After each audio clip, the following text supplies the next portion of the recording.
The views and opinions of the hosts and guests are their own and do not necessarily reflect the views of the management and staff of Guardian Radio.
Good morning. BPL issues worsen across the country. Multiple islands hit with outages and load shedding.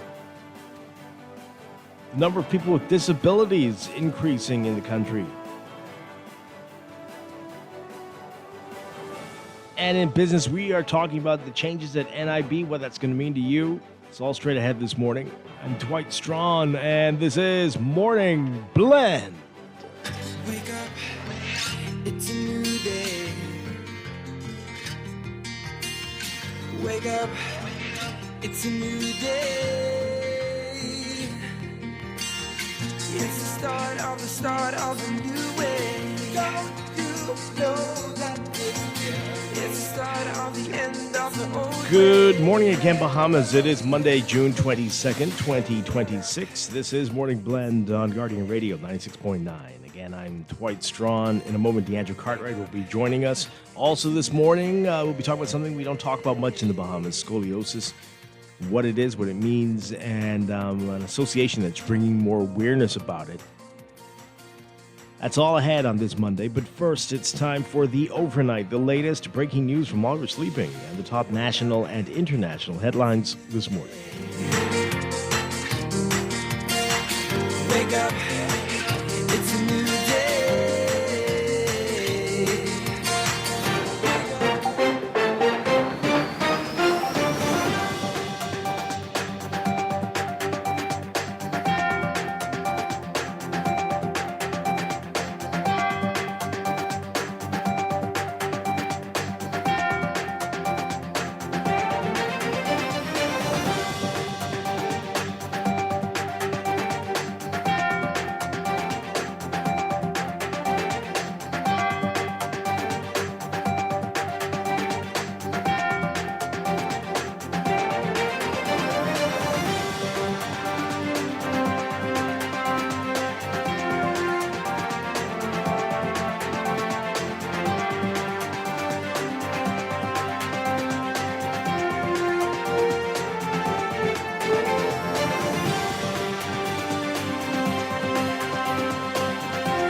In the overnight, power outages rocking islands across the country over the weekend, leaving residents frustrated as high summer temperatures set in. On New Providence, the implementation of load shedding led to outages in several communities. On Friday, BPL cited the installation of a new transformer at the Fire Trail substation. As it noted, the start of load shedding. Affected areas included Fire Trail Road, Venice Bay, Pine Barren Development, Corky Holdings, Bristol Cellars, a Tavis Group, and more. They were scheduled to be off that evening. Linden Pilling Estates scheduled to be off 8:30 that evening as well. BPL noted on Saturday that the transformer had been successfully installed and energized for load shedding and load testing rather. However, the areas remained impacted by rolling outages until the transformer was eventually brought online yesterday afternoon. In western New Providence on Friday, there was a separate outage that affected Cable Beach, Bahamar Boulevard, Lake Conneaut Estates, Nautica, and Skyline Drive. Power was not restored until nearly 4 hours later. Energy reform has been a key promise of the Davis administration, which included the signing of multiple LNG and solar power purchase agreements for islands across the country. Another key component was the transfer of BPL's transmission and distribution network to Bahamas Grid, a newly formed company which would manage that side of operations going forward. Last week, officials said that major transmission and distribution projects on New Providence were approximately 95% complete. On the Family Islands, the government signed contracts for multiple microgrid projects. Residents continue to await the start of these projects, though. Luther, in particular, has been hard hit by electricity challenges. Over the weekend, Tarpon Bay seemed to be the most heavily impacted. Abaco also hard hit over the weekend. Friday, load shedding had to be implemented at 11 a.m. for Central and North Abaco. On Little Grand Key, load shedding also had to be implemented due to high power demand. Long Island also experiencing outages over the past few days, beginning with an island-wide blackout on Thursday evening. BPL said the outage occurred at 7:52 p.m. and power was restored to customers in North Long Island by 8:13 p.m. Power was key and restored to the rest of the island by 10:41 p.m. It's unclear what caused that outage. Vouchers distributed not long before the May 12th general election were issued as part of the Davis administration's ongoing Hurricane Dorian relief efforts. That's according to Minister of Finance Michael Halkitis, although he did not explain why the ones given to Abaco residents carried the name of Bradley Fox, the PLP's candidate for Central South Abaco, who is now the MP for the area. The matters remained controversial weeks after the general election.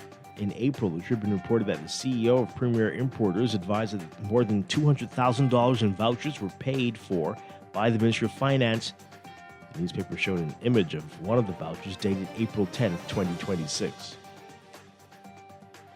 Over 38,000 Bahamians are now living with disabilities, representing 10.3% of the country's population and marking a significant uptick in disabled individuals over the last decade.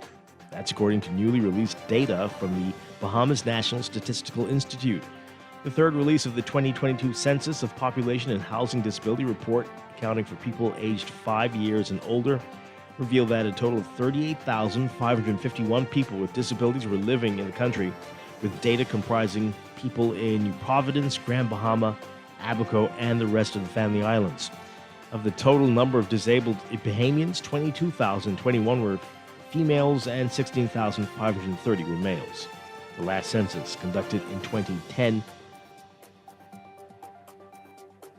when officials found that in a previous census, found that 10,138 people with disabilities were living in the Bahamas, representing just 2% of the country's population.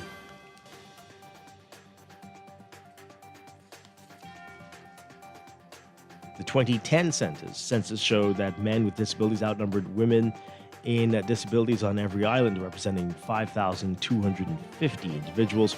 The newest data stated that New Providence recorded the largest number of people with disabilities due to its large population, with 26,712 individuals of the total disabled population in the country. However, the proportion of residents with disabilities in New Providence fell relatively low at 9.6%, which is below the national average. A Supreme Court jury unanimously acquitting a 23-year-old man of the rape of an 8-year-old girl he was babysitting. Prosecutors allege that Afreen Brown, then 18, molested the child in January 2022 when she and her brother spent the weekend at their grandmother's New Providence home.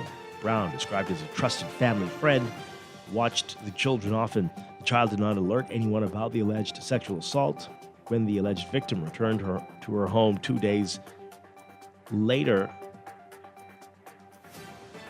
her mother told her to take a bath. The mother became alarmed when she allegedly saw blood stains in her daughter's underwear. The mother also allegedly saw tenderness around her daughter's genitals. She questioned her daughter about who had assaulted her, and the girl eventually implicated Brown. The mother testified that she threw away the soiled underwear before the matter was reported to police. Brown did not testify or call any witnesses at his trial before acting Justice Roberto Reckley. The only evidence linking him to the crime was the testimony of the now 13-year-old girl. Brown's lawyers suggested that the sexual assault took place after the child left his care.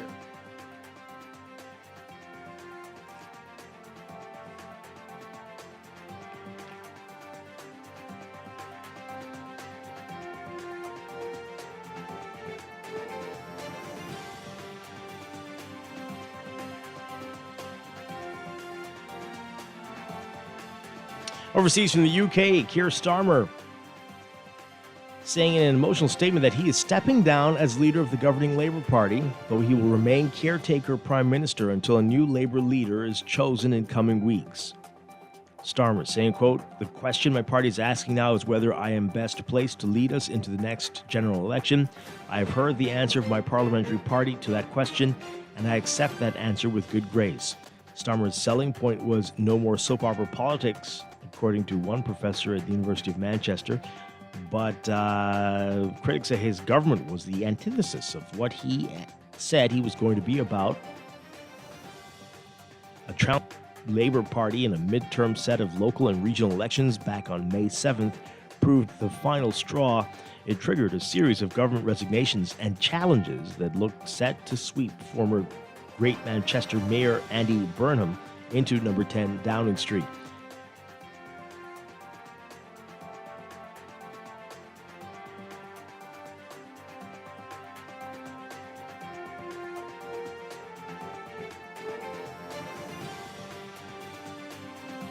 And U.S. Vice President J.D. Vance and Iran's parliamentary speaker Mohammad Bagher Khalibaf today wrapping up a lengthy round of initial talks aimed at solidifying a permanent end to the war between the countries. The mediation effort in Switzerland, which started Sunday and stretched into the early hours Monday, had rocky moments, but the talks also led to some agreements between the two sides. In a joint statement, mediators Pakistan and Qatar saying that while the high-level engagement had ended, technical negotiations would continue in Switzerland this week. Vance was expected to make remarks from the resort at 1 p.m. local time. The mediators hailed what they called encouraging progress made during the talks. A senior U.S. diplomat claimed progress on multiple fronts, including the establishment of mechanisms to ensure that the Strait of Hormuz remains open and that a ceasefire in the fighting between Israel and Iran-backed Hezbollah in southern Lebanon will hold.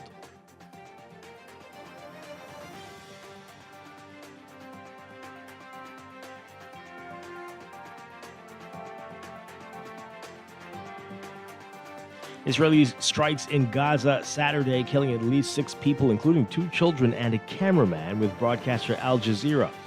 That's according to Palestinian health officials. Despite an October ceasefire between Israel and the militant group Hamas, the enclave has seen nearly daily Israeli attacks that have killed over 1,000 Palestinians, according to Gaza's health ministry. The first strike on Saturday hit an apartment in Gaza City around 2 a.m., according to the ministry. At the site, an Associated Press reporter saw rubble and chunks of concrete stained with blood. The bodies of 2 sisters, a 4-year-old and 14-year-old, were sent to the hospital's morgue. The Israeli military said it was looking into the incident.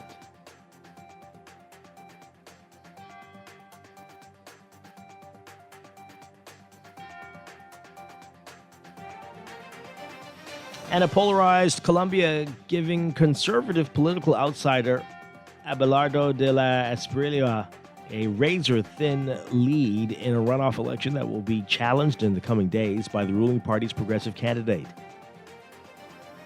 De la Espriella, a business owner and lawyer who earned U.S. President Donald Trump's endorsement despite never having run for office, led progressive lawmaker Ivan Cepeda, taking 49.7% of the votes, with 99.9% of results released by electoral authorities. Cepeda, who was Petro's ally, earned 48.7% of the support. Petro, the outgoing leader. Election officials have not officially announced a winner. A victory by de la Espriella is expected to usher in policies that will reverse the agenda of outgoing President Gustavo Petro, including a controversial plan to hold parallel peace negotiations with illegal armed groups. Petro's protege, lawmaker Ivan Cepeda, had pledged to push forward with that strategy and other social reforms if he won Sunday's vote.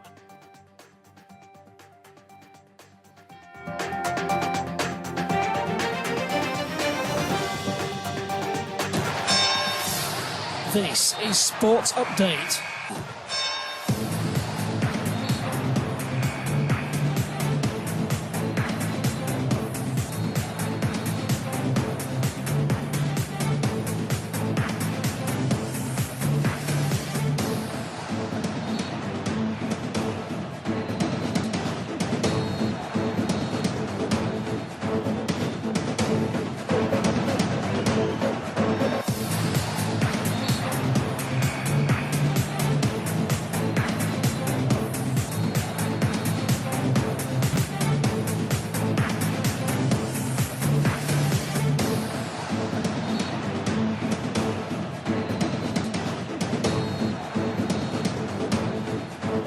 In sports, a pair of junior national records and qualifications for the NACAC Under-18 and Under-23 championships in the World Juniors, highlighting a very competitive B3A's combined junior and senior national track and field championships and invitational over the weekend.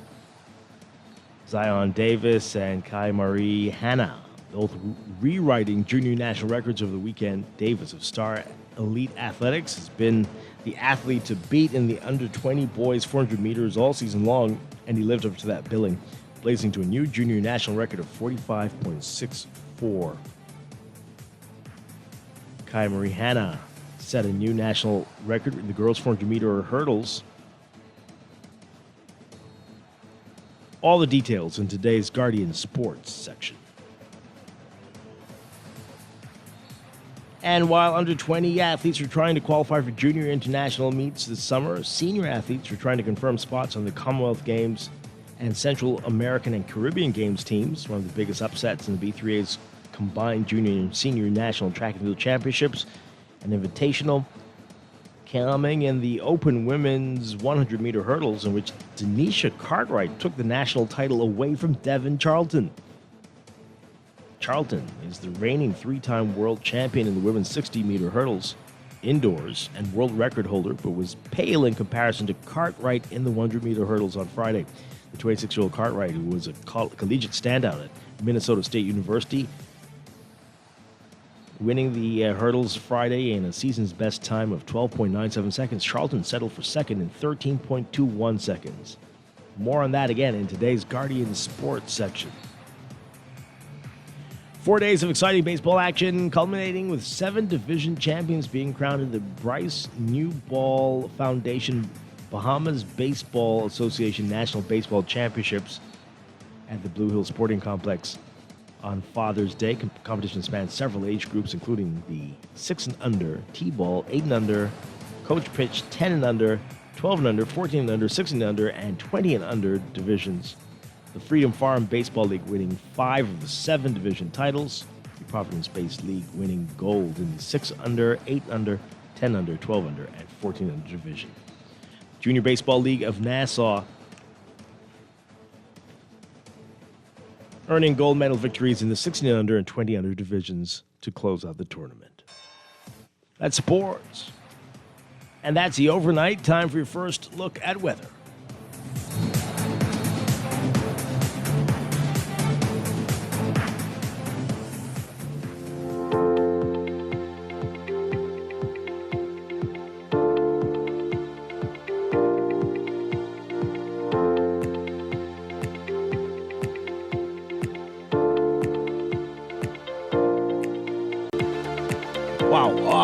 Now we've got your look at weather brought to you by Star General. We've got a heat advisory in effect for the northern and portions of the northwest Bahamas, including Grand Bahama, Bimini, Abaco, and the Berry Islands. Everyone's being advised to remain hydrated and limit outdoor activities during peak sunshine hours. Got a dust advisory as well for the central and southeast Bahamas, as well as the Turks and Caicos Islands. Moderate Saharan dust concentrations affecting these islands, reducing visibility and impacting air quality. Everybody with respiratory issues should take necessary precautions to safeguard your health. So we've got weak ridging along with residual moisture that's going to continue to support hot and humid conditions across the northern Bahamas today. Elsewhere, a dense plume of Saharan dust will continue to impact the central and southeast Bahamas and will gradually move into the northwest Bahamas beginning tonight. Locally, fresh winds will continue across the southeast Bahamas with gentle to moderate breezes expected over the rest of the country. There's also a slight to moderate risk of rip currents along Atlantic exposed beaches. Beachgoers should exercise caution. And the UV index is expected to be in the very high to extreme range today during peak sunshine hours. So your forecast for the northern half of the country, a mix of sun and clouds today, becoming partly cloudy tonight for the extreme northern islands, mostly fair for the rest of the northwest Bahamas. We're looking at a 10 to 30% chance of showers with thunderstorms. Winds southeasterly at 10 knots or less for the northern islands, southeast to south at 10 to 15 knots for the rest of the northwest Bahamas. The central and southeast Bahamas looking at hazy conditions today, becoming mostly fair tonight. A 10% chance of showers, winds east to southeast at 15 knots with gusts expected, higher gusts expected. High temperatures. The northern part of the country seeing very, very high temperatures today, highs getting up to close to 95 Fahrenheit, 35 Celsius. The heat index will make, especially for the extreme northern islands, make you feel like it's 112 Fahrenheit, 44 Celsius. The rest of the northwest Bahamas, closer to 102 Fahrenheit, 39 Celsius for that heat index. Overnight lows tonight getting down to a very warm 81 Fahrenheit, 27 Celsius. That's hot. The central and southeast Bahamas, not quite as hot, but still very hot. Highs around 91 Fahrenheit, 33 Celsius. The heat index will make you feel like it's closer to 102 Fahrenheit, 39 Celsius. Overnight lows tonight getting down to around 79 Fahrenheit, 26 Celsius. That's your first look at weather this morning. We'll have an extended outlook and a look at the tropics coming up in just a bit.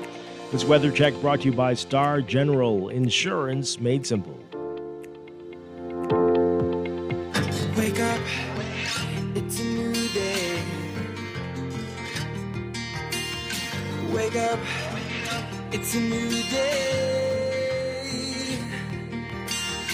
It's the start of a new way. Don't you know that it's the start of the end of the old way.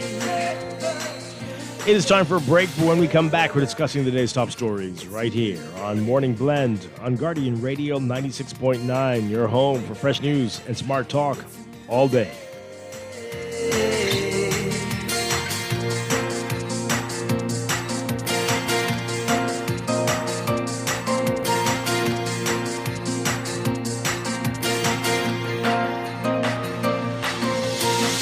Wake up, it's a new day. Wake up, it's a new day. Wake up, wake up.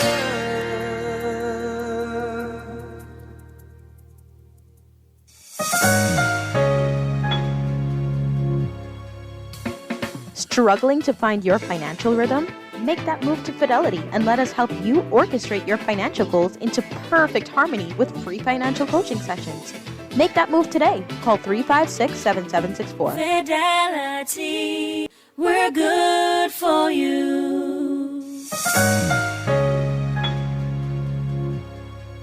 Looking to elevate your gadget game or are tech troubles simply slowing you down? Escape to a world of innovation at Custom Computers, your go-to store for the latest cutting-edge tech. Whether you need to upgrade your life with the best from Apple and Windows to little TLC, the Custom Computers Know-How Store is the destination for unbeatable expertise and quality repairs. With 2 convenient locations, there's a Custom Computers near you on Patton Street in Palmdale and Caves Village. Or call 396-1100. Wow, it's 35 years already. Where has the time gone? Look at where we have come from. Caribbean Gas would like to say thank you to our valuable customers and our dedicated staff. Let's celebrate this, our 35th anniversary, from June 16th to July 16th. We will celebrate with you. Giveaways, prizes, and surprises.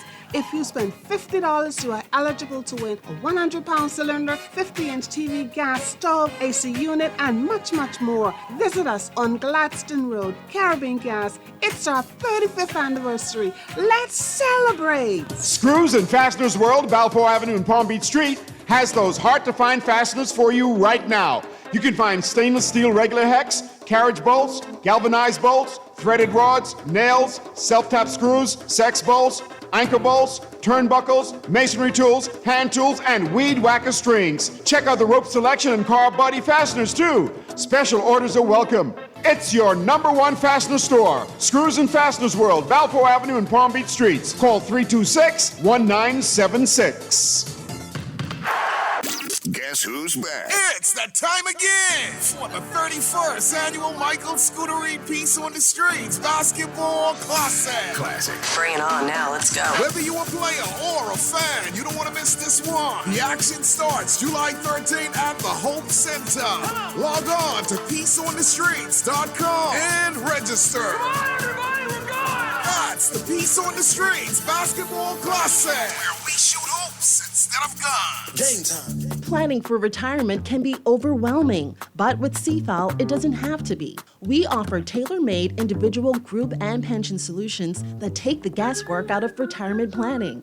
Whether it's for you or your company, don't leave your future to chance and let the trusted hands of CFAL's experts guide you toward peace of mind and financial stability. Low upfront costs and affordable monthly payments make it easy for you to build wealth so you can live well. Visit us at cfal.com to start on your path toward financial freedom. CFAL, growing wealth for future generations. Tired of banks forcing you to use technology to bank the way they want you to? Your convenience is important. So no matter what your banking needs, Commonwealth Bank's friendly staff are always available in branch for that personal one-on-one service. But when you choose technology, our online and mobile banking app offers you state-of-the-art functionality. The choice is yours. Commonwealth Bank. Bank the way you want. Are you a tourism business owner or ready to become one? At the Tourism Development Corporation, we work with tourism entrepreneurs at every stage, turning ideas into thriving businesses and helping existing ones grow. From business development support and funding opportunities to targeted initiatives and strategic partnerships, we're here to help you take that next step. Build your future in tourism with the Tourism Development Corporation. Visit tdcbahamas.com to learn more. No one likes a fender bender. Oh, man. From a little scratch to a full mashup, NUA Insurance has got you covered with auto insurance tailored to fit your needs and budget. For affordable rates with free on-site accident assistance, visit us online or in branch and just ask us. NUA Insurance. Ask us because we've got you covered. Did you find everything okay today? Yes, I did. Do you take Google Pay? Yes, we do. Great, thank you. See you again soon. Tap into convenience. Have you added your CIBC Caribbean Visa credit card, Visa debit card, or MasterCard credit cards to your Google Wallet yet? You can simply tap, pay, and go by using Google Pay from your phone. It's more convenience on the go. Tap into convenience now with CIBC Caribbean and Google Pay. We go everywhere. Shop early at Janae's Chesapeake Road annual back-to-school sale going on now. Get up to 20% off on all school items in stock. Yes, all school items in stock. Shirts, jumpers, skirts, school neckties, PE shorts, and a variety of colors and school monikers. Shop early and don't miss out at Janae's Uniform Center Chesapeake Road's annual back-to-school sale going on now. Remember, we go everywhere. Beat the rush and save, save, save at Janae's annual sale now. Wendy's has brand new chicken tenders, and they're everything you've been craving. Crispy, juicy, and seasoned just right. These tenders bring the flavor from the very first bite. Dip them, dunk them, love them. With sauces like sweet chili, scorching hot, ranch, honey barbecue, honey mustard, and Wendy's signature sauce. Grab them as a kid's meal. Enjoy them on their own, or make it a combo that hits the spot every time. For tenders you're gonna know by name, it's gotta be Wendy's. Every day in a busy world, we have to do so much. Bank with CIBC and get that personal touch. Share your ambitions, let us help your dreams come true. At CIBC, you're at the heart of all we do. We're on your side, we're listening. We know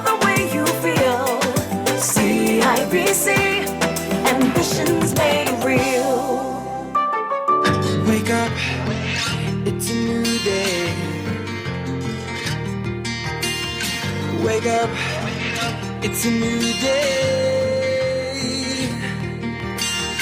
It's the start of a new way. Don't you know that it's the start of the end of the old way.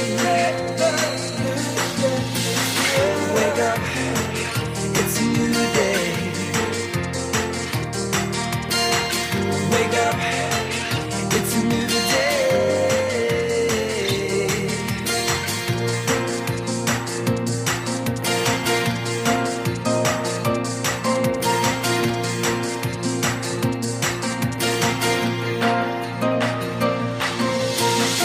Wake up, it's a new day. Wake up, it's a new day. Wake up, wake up. Welcome back to Morning Blend on Guardian Radio 96.9. We are streaming live on GuardianTalkRadio.com and on the Guardian Radio app for smart devices. We're also on your televisions on Cable Bahamas Channel 969 and BTC Flow Channel 612. You can tweet us at Morning Blend 969 or Facebook.com/Morning Blend 969. Text us 422-4796. Standard text rate apply. Once again, I'm Dwight Strachan. Join me now, Deandra Cartwright. Deandra, good morning. Good morning, Dwight. How are you? Doing well, doing well. Hope everybody had a wonderful weekend and a happy Father's Day. Well, yes, the weekend was very full. Shout out to my Rotary Club of South Ocean and the newly installed Board of Directors. Congratulations on that. Okay, wonderful stuff, wonderful stuff. We've got a lot to talk about, a lot happening in the news, and but also we have some great guests. We're going to be talking with Scoliosis Bahamas. That's an organization tasked with bringing awareness to scoliosis, something we don't talk about much here in this country, but we'll learn more about it today and the work they're doing. And then later in business, we're talking with NIB Director Dr. Tammy Francis, talking about some of the changes that have been made and how that's going to impact you going forward. Those changes expected to come into effect in just days. So that is coming up. But right now, let's get into what else is in the news.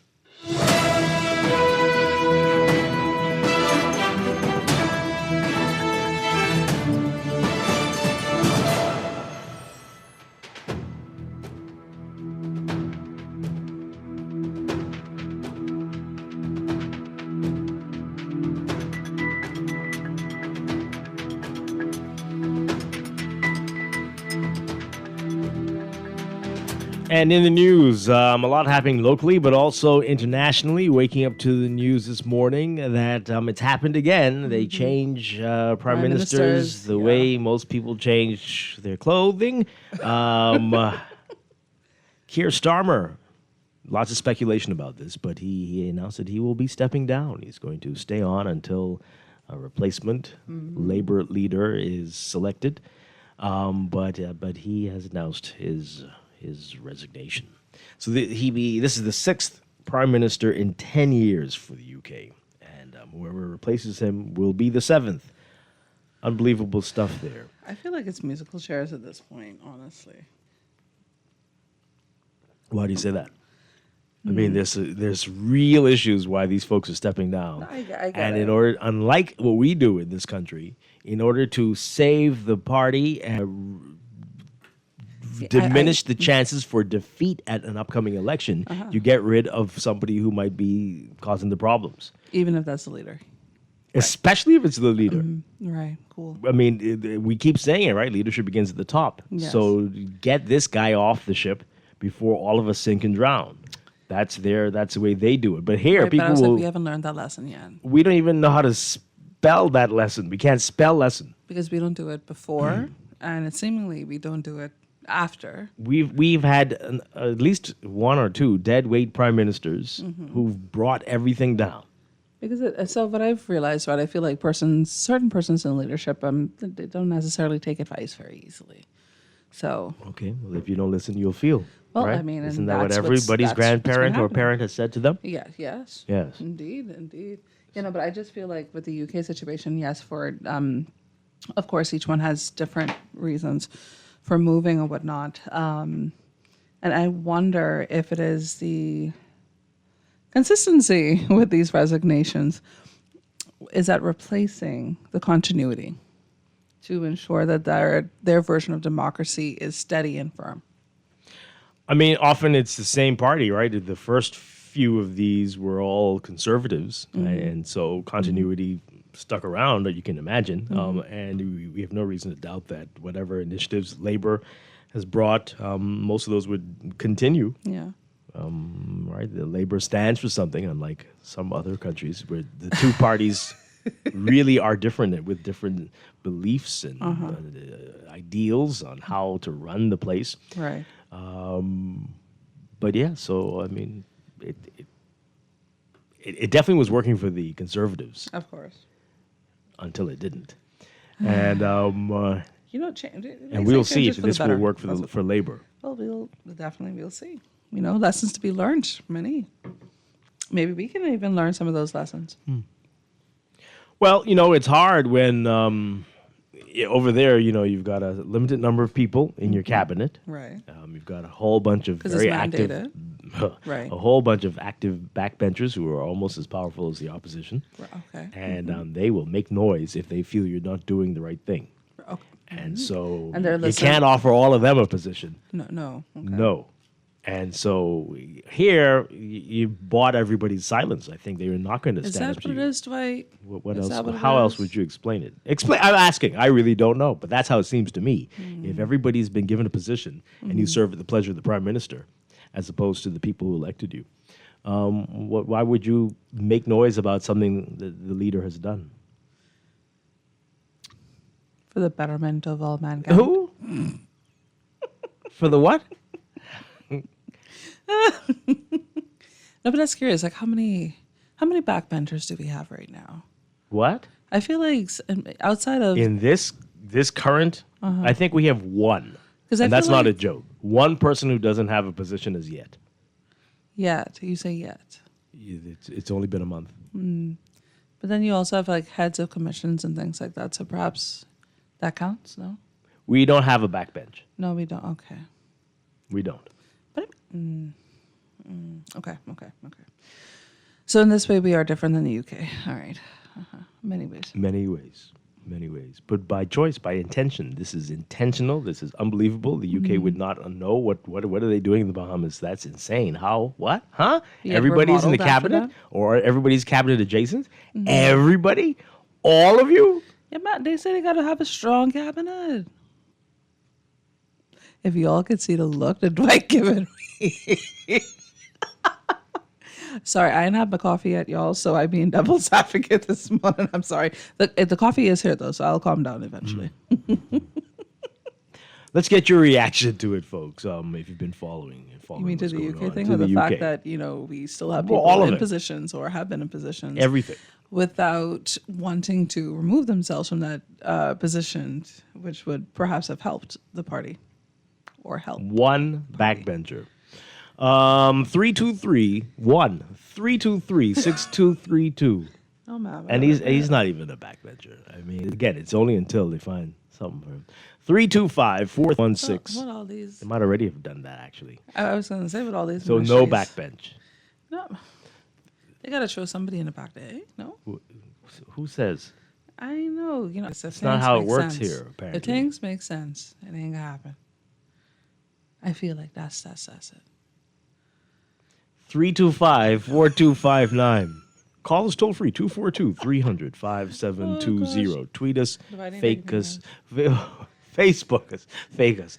Oh boy, Facebook us. I think that was the most appropriate Freudian slip. Is this real? What we do here?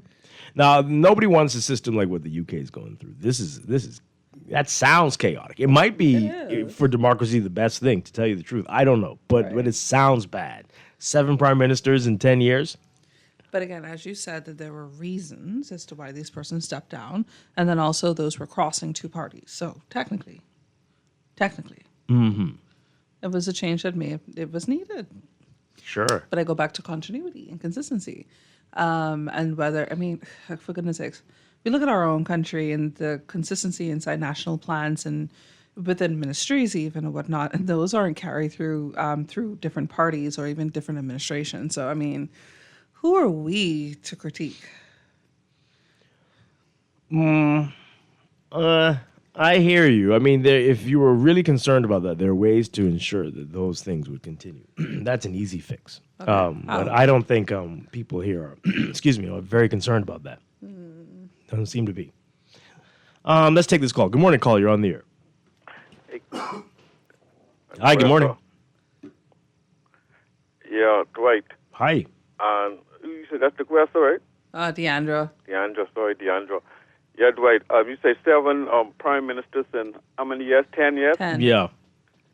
Well, that's a sign that the electorate is working, Dwight. Well, alert. Yeah, because I mean that's just me because those people they have to represent the people who voted for. Unlike us, we could have once our electoral leaders get inside the whole assembly. They don't have to adhere to nothing with the people who put them inside because the electorate in the Bahamas is dead after election. In my view, Well, I'm not sure if that's exactly the right way to put it, but the elected officials care very much what the electorate thinks.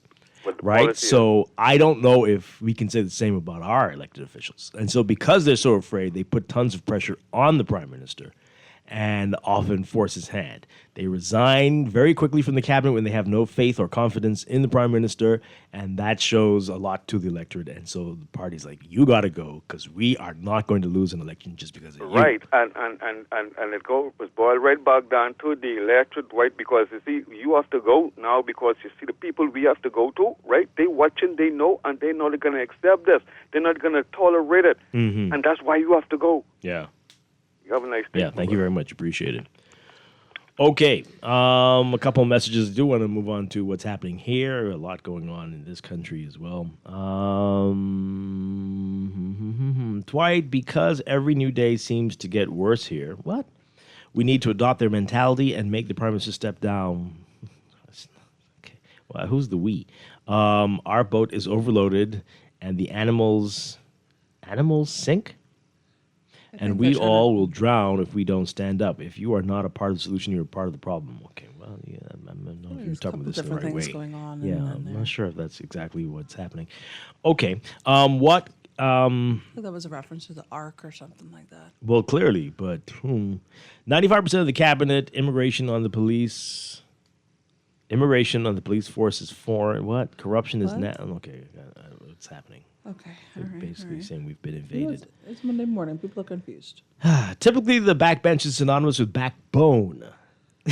Okay, period. The current administration apparently has neither. Whoa. Oh, that's harsh. That's harsh. That says a lot. The UK broke themselves with Brexit. None of the people who caused Brexit will admit they were wrong. Stop raising your during the morning because having a backbench doesn't mean anything because none of these clowns is go against their leader in government. It does mean something. It really does. Look at other countries. It really, really does. But if you only have 1 or 2 people in the backbench, I mean, that's... But we need to have it. We've said it before. We need to have limits on how big a cabinet can be. Sorry, but going on what the texture said too, though, I think we've seen... several examples, even as recent as the last administration, of what happens when backbenchers actually speak up. Most times I feel like it's for their own interests, but nonetheless, they are speaking up and then subsequently they're not invited to the party. Quite literally. Be careful not to risk the king of the Bahamas imposing a gag order on us discussing the affairs of our parent country. I mean, I know you meant this as a joke, but I'm not going to take that. Come on now. Oh, boy. That's not even. And this is all they're talking about in the UK, of course, today. So please. But you meant that as a joke. It's international news, people. It seems like all the smart people choose to sit and complain. Sarcasm. Wait, so Is Did they write sarcasm? Right. Did they write in it? brackets? So is your text sarcasm or that's I all love they that. do? Because remember, y'all told me I need to actually have like a sarcasm sign, or I have to say when I'm being sarcastic. I love that. I'm gonna put insert brackets. Sarcasm. But I mean, the God honest truth is that some people get tired of sharing their opinion or their advice or whatnot. But I mean, at the same time, if we don't do that, then are we not complicit? I don't know. But it gets tiring. Which one? Complaining? No, not the complaining. I don't want to say that it's complaining, but the texture says that persons who may know better always speak. But then what else could you do if you're not a part of the system? I don't know. Do we call that complaining? We have a right to do it. That's what I'm saying. What's your problem? If you don't like it, there plenty junglist music stations you can listen to. Oh, shoot. Caller, good morning. You're on the air. Hello. Hi.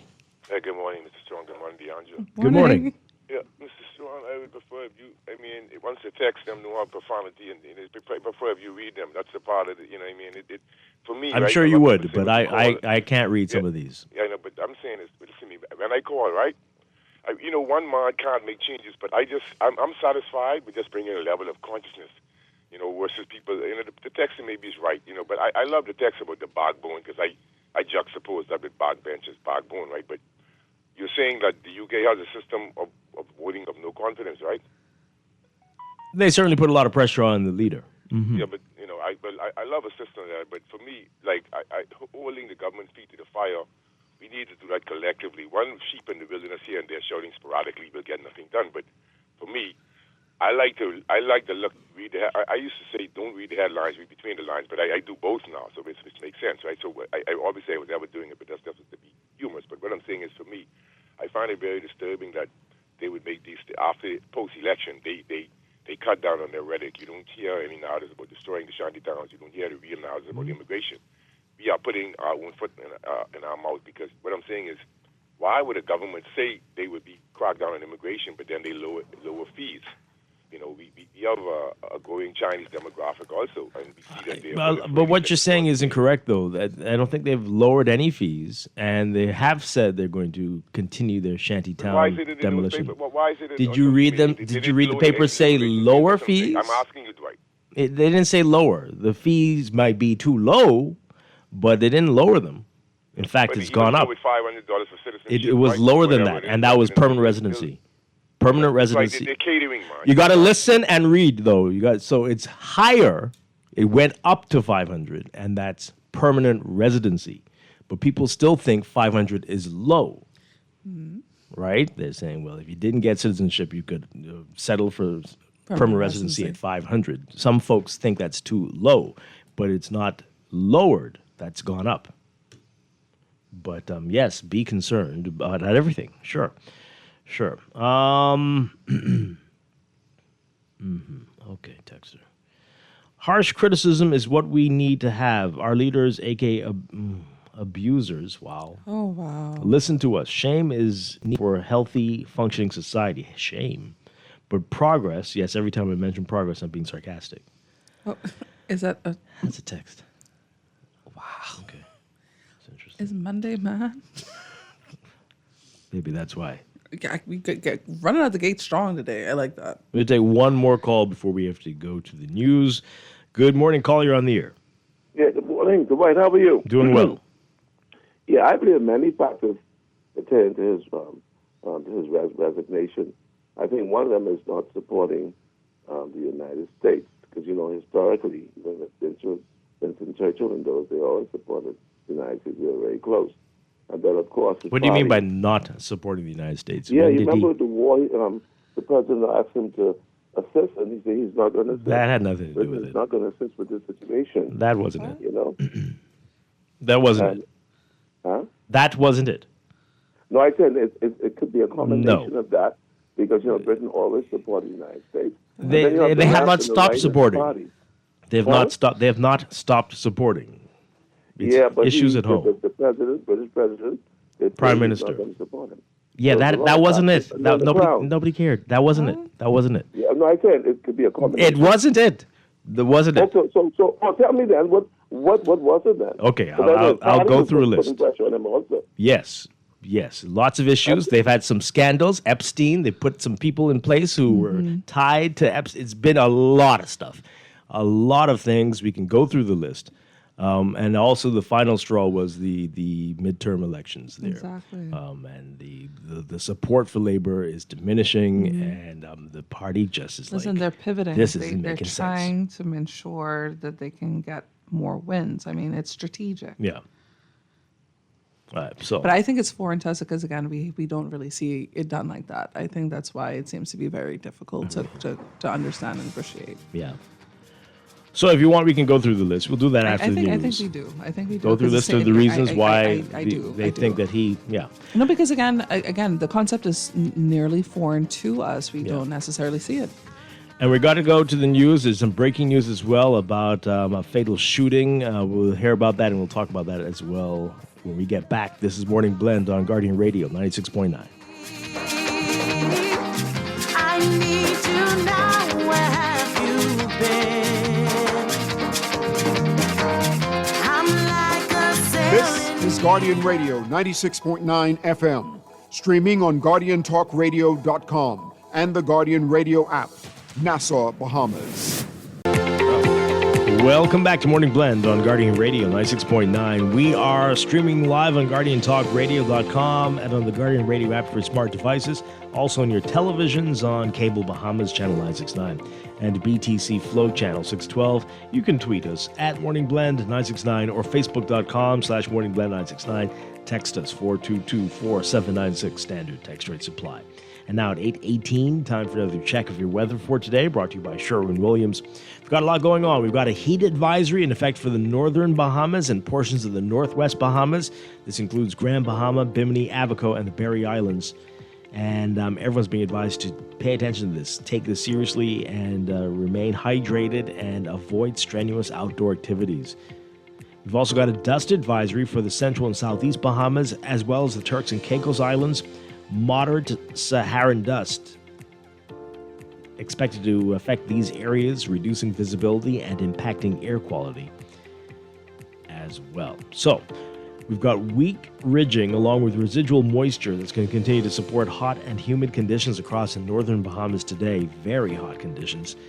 Elsewhere, that plume of Saharan dust will move over the southern Bahamas and the central islands and gradually make its way into the northwest Bahamas beginning tonight. Locally fresh winds will continue for the southern islands with gentle to moderate breezes for most of the rest of the other parts of the country. So over the next few days, expect slight to moderate seas along with moderate to fresh breezes. Winds may occasionally gust across portions of the southeast Bahamas by late today into Tuesday. Weak troughing and tropical moisture will continue for the northern islands through Tuesday, and that's going to keep showers and thunderstorms in the forecast. For the rest of the country, a secondary plume of Saharan dust and broad ridging will dominate, and that's going to suppress rainfall while maintaining very warm temperatures. By Thursday, troughing over the northern islands is expected to raise shower and thunderstorm chances again into Friday and Saturday. So there's a slight to moderate risk of rip currents along with exposed beaches. Beachgoers are urged to caution.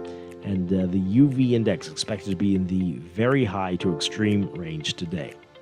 So your temperature, well, here's your forecast for today. For the northern half of the country, a mix of sun and clouds with some haze beginning to move into the northwest Bahamas later today into tonight. Tonight should be partly cloudy for the extreme northern islands, mostly fair for the rest of the northwest Bahamas. The central and southeast Bahamas looking at hazy conditions, turning mostly fair tonight, and only about a 10% chance of showers. So the temperatures, this is interesting. The extreme northern islands will be the hottest part of the country. And you're looking at highs getting up to as high as 95 Fahrenheit, 35 Celsius. The heat index will make you feel like it's 112 Fahrenheit, 44 Celsius. The rest of the northwest Bahamas, still very warm, highs around 93 Fahrenheit, 34 Celsius. The heat index making it feel like it's 102 Fahrenheit, 39 Celsius. Overnight lows tonight getting down to about 81 Fahrenheit, 27 Celsius. Still warm, but not quite as hot for the central and southeast Bahamas. Highs around 891 Fahrenheit, 33 Celsius. The heat index making you feel like it's 101, 102 Fahrenheit, 39 Celsius. Overnight lows tonight getting down to 79 Fahrenheit, 26 Celsius. In your extended outlook for Tuesday, most areas looking at a mix of sun and clouds, a 10 to 20% chance of isolated showers. By Wednesday, a mix of sun and clouds for most areas, becoming partly cloudy at night, partly cloudy for the extreme northern islands. And by Thursday, the northern half of the country seeing partly cloudy conditions. Elsewhere, a mix of sun and clouds, a 20 to 40% chance of isolated showers for the northernmost islands. And that's going to hold into Friday. The tropics are quiet right now. Tropical cyclone information not expected during the next 5 days. Morning Blend weather brought to you by Sherwin-Williams. Ready to refresh your space? Head to your local Sherwin-Williams for premium paint, pro tips, and everyday deals that make it easy to get started.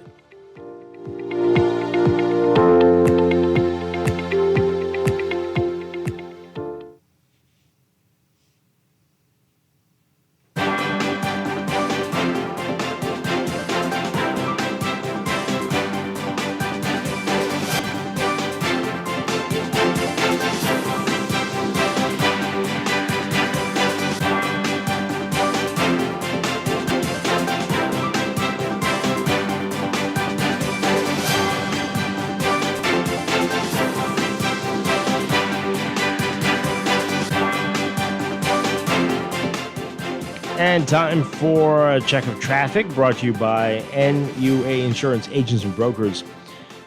In your real-time traffic right now, we're seeing a few hot spots. You've got Robinson Road looking busy for you just west of Soldier Road, straight through to Marathon, especially near Old Trail. You see that heavy westbound traffic there. And Independence Drive, we've got some slow-moving eastbound traffic between Blue Hill Road and East Street. Blue Hill Road busy for you from Carmichael straight through to that roundabout with Independence Drive. That's northbound. And East Street also seeing heavy traffic from south of the Soldier Road intersection straight through the roundabout and up to about Robinson Road, northbound mainly. Milo Butler Highway got some slow-moving northbound traffic from just north of Fire Trail all the way up to Tonic Williams-Darling Highway. Tonic Williams-Darling Highway seeing some slow-moving westbound traffic. Might be an issue for you westbound before you get to that roundabout with Milo Butler Highway. That's your real-time traffic and your Morning Blend traffic alert brought to you by NUA Insurance Agents and Brokers. Whether you're on the road or planning your next move, they've got you covered. Visit nuainsurance.com for an instant motor quote or stop by your nearest branch today.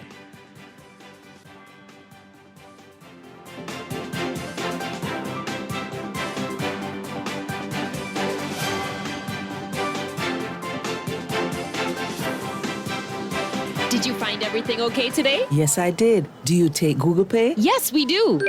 Great, thank you. See you again soon. Tap into convenience. Have you added your CIBC Caribbean Visa credit card, Visa debit card, or MasterCard credit cards to your Google Wallet yet? You can simply tap, pay, and go by using Google Pay from your phone. It's more convenience on the go. Tap into convenience now with CIBC Caribbean and Google Pay.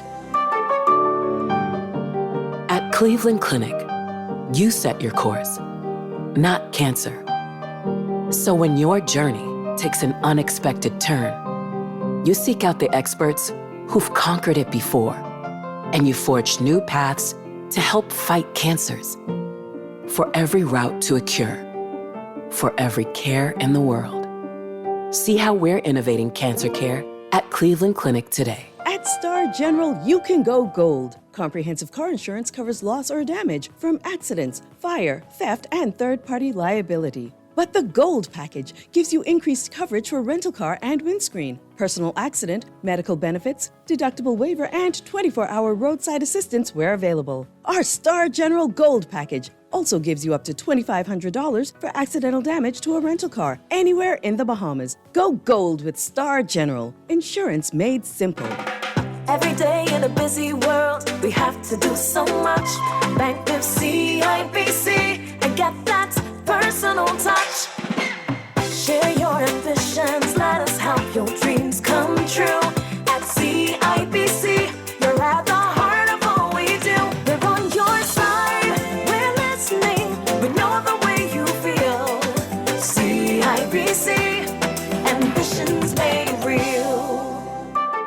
It's time to set sail on your biggest home projects yet. The spectacular summer sale is on from June 22nd to June 30th at Nassau Tile. Splash into savings with 20% off store-wide, plus deeper discounts on select items. Take 30% off select pool mosaics and 40% off ceramic outdoor tiles. Whether you're kicking off a brand new summer build or refreshing your space, visit our showroom on Dodgewell Street to lock in these incredible savings. For every space, for every style, think Nassau Tile. Tired of putting life on hold every time the power goes out?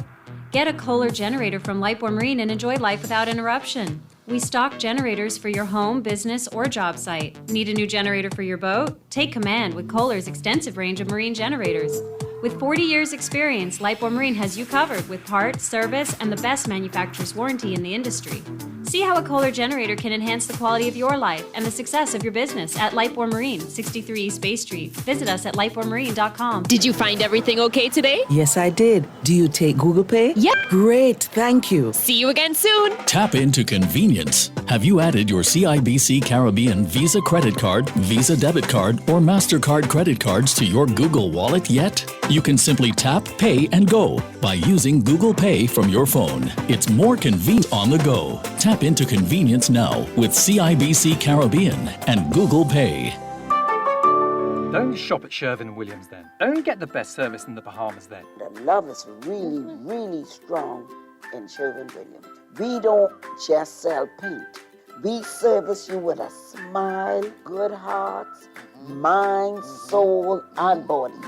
And we love our customers as much as we love ourselves. Yes, real talk. I'm not just saying this to impress myself. We love to go beyond with customer service. So they feel delighted to come in Sherwin-Williams because they know I can either see Dee Dee, or I can see Shelly, or one of our other wonderful staff members. We treat our customers with the respect of our boss because there are many paint companies they could choose to go to. No, baby.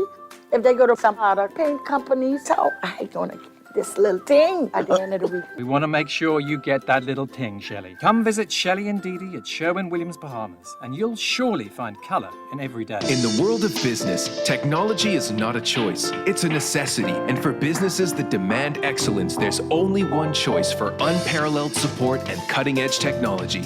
Custom Computers. You have challenges and we have solutions. Computing, networking, storage, and printing for enterprises large and small, aligned with premium brands like HP, Microsoft, Konica Minolta, and more. Get tech done the right way with Custom Computers. Call the know-how team at 396-1101. No one likes a fender bender. Oh, man. From a little scratch to a full mashup, NUA Insurance has got you covered with auto insurance tailored to fit your needs and budget.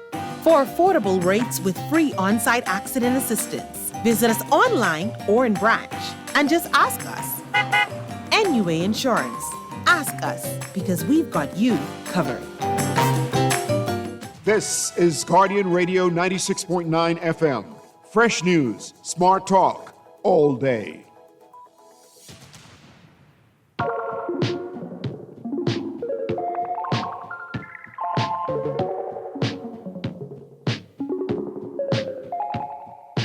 I can't tell you why, but something inside is dancing with fire.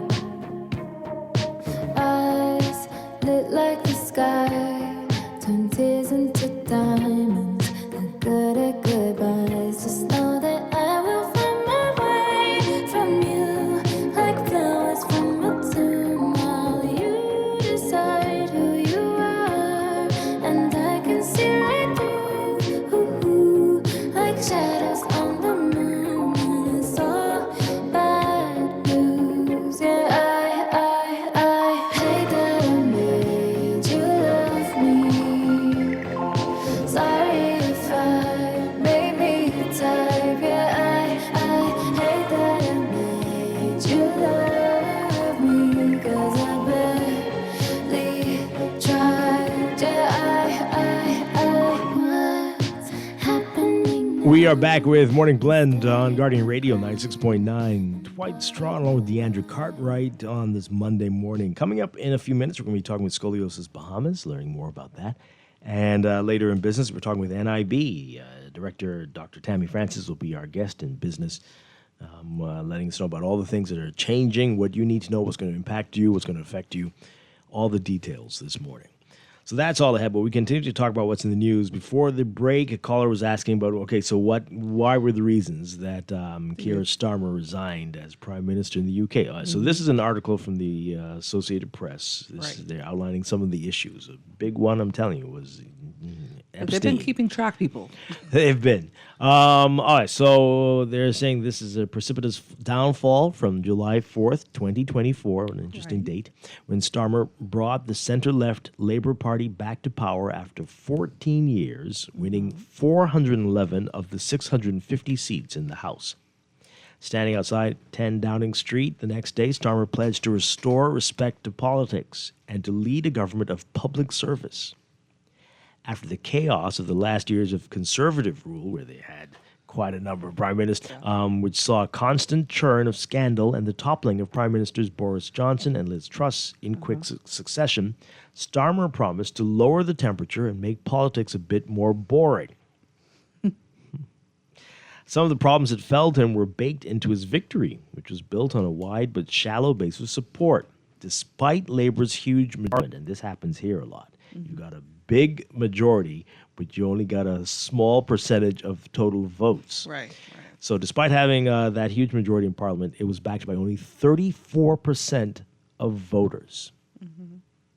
And many of those appeared motivated by anger at the Conservatives rather than enthusiasm for Labour. This sounds awfully familiar. I was just going to say, people, that sound like us.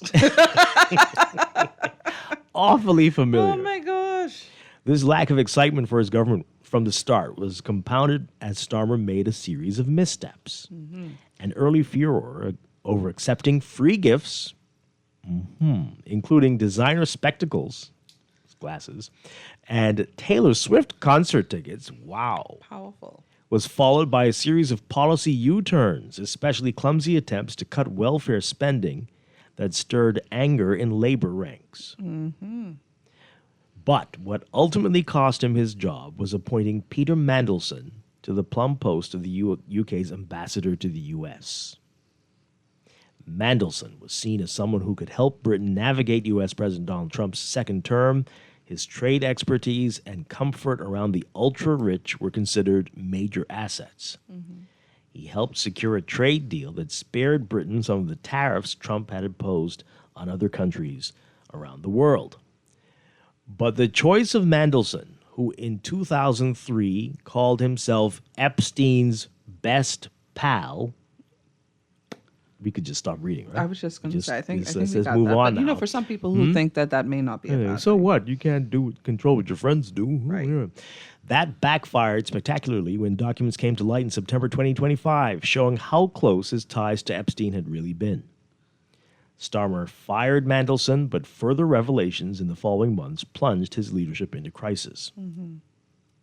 Because Starmer entered politics in his 50s after a successful law career, he lacked the political radar to spot potential booby traps, according to one political expert. Starmer's legal career culminated in him becoming chief prosecutor for England and Wales, a role that included prosecuting people charged with terrorism, organized crime, and other serious offenses.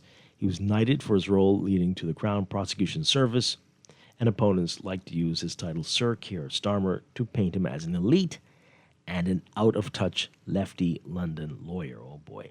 That view of Starmer stuck, even though he comes from humble roots and has down-to-earth tastes. Yeah. So there's a lot of issues, and folks over there aren't inclined to let things slide. They won't let you forget those things. Here, people can trot out a long list of things you did over decades, but yet you're still running things, right? You're still the boss. You're still, no one can tell you anything, because we're very forgiving people, it seems. With a very short memory. You sure? I don't know if it's short, but it's selective. It's selective. Maybe selective. Yeah. But yes. Yes. And we bring things up when it's convenient, and we forget when. And only for certain people. Yes, yes. I think we matched lots of going tonight. I tell you. Morning. All right, so let's get through some of these messages quickly, and we do want to talk about what happened. The crime matter that happened. Yeah. So text messages. This person says here, the problem isn't the immigration fee. This is back to the permanent residency. Right. It's the bad policy of allowing more poverty-based illegal immigration. What? Poverty-based illegal immigration. Added to the fact that now a single man has control over who gets residency or not. That is not the case. Again, it is not one person. That's not how it works. But this is designed for corruption. Okay, everything you said is a little weird. You talked about illegal immigration in the same sentence of immigration policies where so it's which one are you talking about? But not just one man, no. Road traffic is increasing fees, and when you pay ahead of the poor service, you will have to pay again after sorting your vehicle out. And worse, this means that you have to tow the lines twice for one transaction. What madness is this? Look at progress. We talked about this quite a bit on Friday, but you got to make sure that your car is functioning properly. So maybe you schedule a service before you go to get your and make sure that everything's working so that it can pass inspection. Mm-hmm. A lot of people do that already. Yeah. A lot of people know that I can't get this car licensed if this or registered if this headlight or that light is, or if something this crack in the windshield. I have to deal with this before I go. Yeah. So it's more accountability for road users. You're asking people to be some people to be accountable. Mm-hmm. To try to be a little bit more efficient in these processes, Dwight? Yeah, I am. Oh, again, sorry. Deandra's sarcasm indicator. You are going to be able to demand more of the leaders if you prove it to them that you also live by what you are calling them to do. Right. Right? Mm-hmm. No? I agree. Because, they're going to say, well, y'all don't even... Why are you asking me to do this? You did. We hear that all the time. Mm-hmm. So practice what you preach.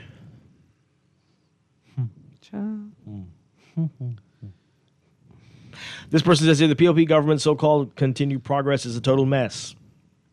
Yeah? Okay. Okay. Corruption, power outages, crime, lack of medical supplies, and more issues are so evident. Mm-hmm. Okay. Everybody just... To quote Keir Starmer, who's now out, everybody just calm down. Everybody bring it down a little bit. Bring it down. So the election was, this government is continuous, but let's not act like within a few weeks of the general election, everything would be fixed. Yeah. This was like this right before the election. Did you not remember that? Did Again, you not see it? You tell me selective, but I feel like it's also short-term memory. I don't understand. Suddenly it's going to be fixed. Yeah, that's the expectation, or it wasn't fixed before, and yet you all did what you did. But you can't expect it to be fixed within 3 weeks of a general election. Right. 4 now? Is it 4? I don't understand. Let's be smart. This person says here, now that the parties are over, the smoke and mirrors are gone, the hangover is setting in, and now look at what we've done, or you. It will take a miracle to see the government is doing nothing for you. Okay, this is what's happening today. Dwight, we texters appreciate when you read our text thoroughly. Well, you got to not type foolishness. But when you don't, it's hurtful because money was spent. What is this show without commentary? Even if you think the commentary is stupid. Okay, well, you can't get me to read it. Call in and say the stupid thing yourself, please, so that everyone can hear. Hey, isn't that Mikey? Look how stupid he is. You're trying to get me to read your nonsense. Oh, gosh. I'm not paid to do that. I can tell you that now. Road traffic revenue was projected $50 million. How much was the failed PPP? No, but okay. Ooh, that's a lot. To be honest with you, and the rise of celebritarianism is sickening. Who is Taylor Swift? Forgive me, but the average planetarian Hold on. Is so pathetic until celebrities will be deified, to which there is no benefit. I would sit and smoke, something before I go to watch Taylor. I'm editing Taylor Swift. Oh, my Lord. I'm getting a headache just Okay. listening. Okay. What? Wow. Wow. Okay. Wow. Round 2. It's a lot. It's a lot. That is. It's a lot. They want me to read everything. Celebrarianism. They want me to read everything. Let's take this call and we're going to move on. Planetarian. What? Celebritarianism. And planetarian. Do you mean Earthlings? Like, what are we doing today? Oh my goodness! It's a Monday, people. Caller, good morning. You're on the air. Yes, good morning, Dwight and Deandra, Shellen Johnson. Good morning to Dwight at Bahamas. Hi. Dwight, this concept of prime ministerhood in the Bahamas doesn't work. Why? Because of 73-1 and 74-1. First of all, it guarantees the leader of the party will be made prime minister. If there's a vote of no confidence, he has 3 choices. He can resign, call in the election, or do nothing, and most likely be reappointed, because then in 74, where you remove him, you have to go back to he still will be leader of the party. And so we have this corruption in our part of our Constitution that even during the recommendations of the Constitution Commission, they never thought that the correct is sort of the one could have the majority of confidence of those in Parliament. 73B, it sets it up so that the only way the leader of the party doesn't become prime minister is that he don't get elected. So when we look at both of them in conjunction with each other, it's a farce. But Dwight, when you asked about the power company, right? So essentially what we got was 2 to 3 years of smoke and mirrors that everything was okay. I don't care whether the PLP, FNM, or coalition had won, the truth would have been revealed. I've been telling you for the longest, it has not done. This is the same reason why in the UK and others, because they have written policies, they have written frameworks, they have timeline and a list of things that have to be accomplished, what it costs to accomplish it, all of these different things. So the citizens get to gauge the progress being made as opposed to being told everything going to be all right. I think that's Bob Marley something, everything going to be all right. That's how we govern.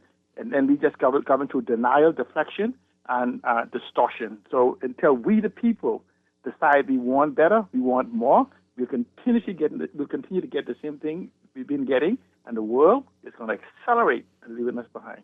Wow. Okay. Thank you very much. Appreciate that. All right. Want to just quickly mention, boy, this is a lot.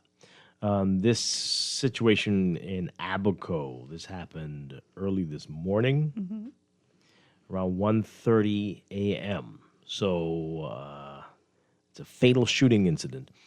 According to police, shortly after 1:30 a.m., police received an anonymous call reporting that a man had been shot on Bottle Drive near a business establishment and required medical assistance. This is in Dundas Town. EMS and police were immediately dispatched. Upon arrival, officers saw a white Honda vehicle that had crashed into bushes along the southern side of Forest Drive. Inside the vehicle was an unresponsive man suffering from apparent gunshot wounds to the abdomen. EMS transported the victim to the Marsh Harbor Clinic. However, despite medical efforts, he succumbed to his injuries and was pronounced dead around 2:38 a.m.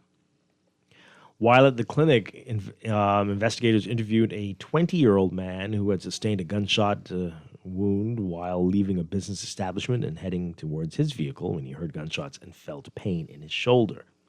He was unable to describe the suspect or suspects. He remains in stable condition. Is expected to be airlifted to New Providence for further medical treatment. So the investigation so far indicates that the victim, the deceased, had left that business and entered his vehicle. As he was reversing, he was approached by 2 men who opened fire, discharging multiple shots in his direction. The suspects fled the area on foot in a northerly direction. Wow. And just want to mention this. This is another in the note from the crime report. Police investigating a sexual assault on a juvenile female. So shortly before 11 p.m. on Sunday, I think this is a woman. Yes, a woman reported to police that her daughter, who had attended an event, contacted her and reported that she'd been sexually assaulted by 3 men known to her, 3 males known to her. The culprits, after assaulting her, were last seen fleeing towards the Montel Heights area on foot. The victim was taken to the hospital to seek medical attention. Detectives from the Sexual Offenses Unit will further investigate.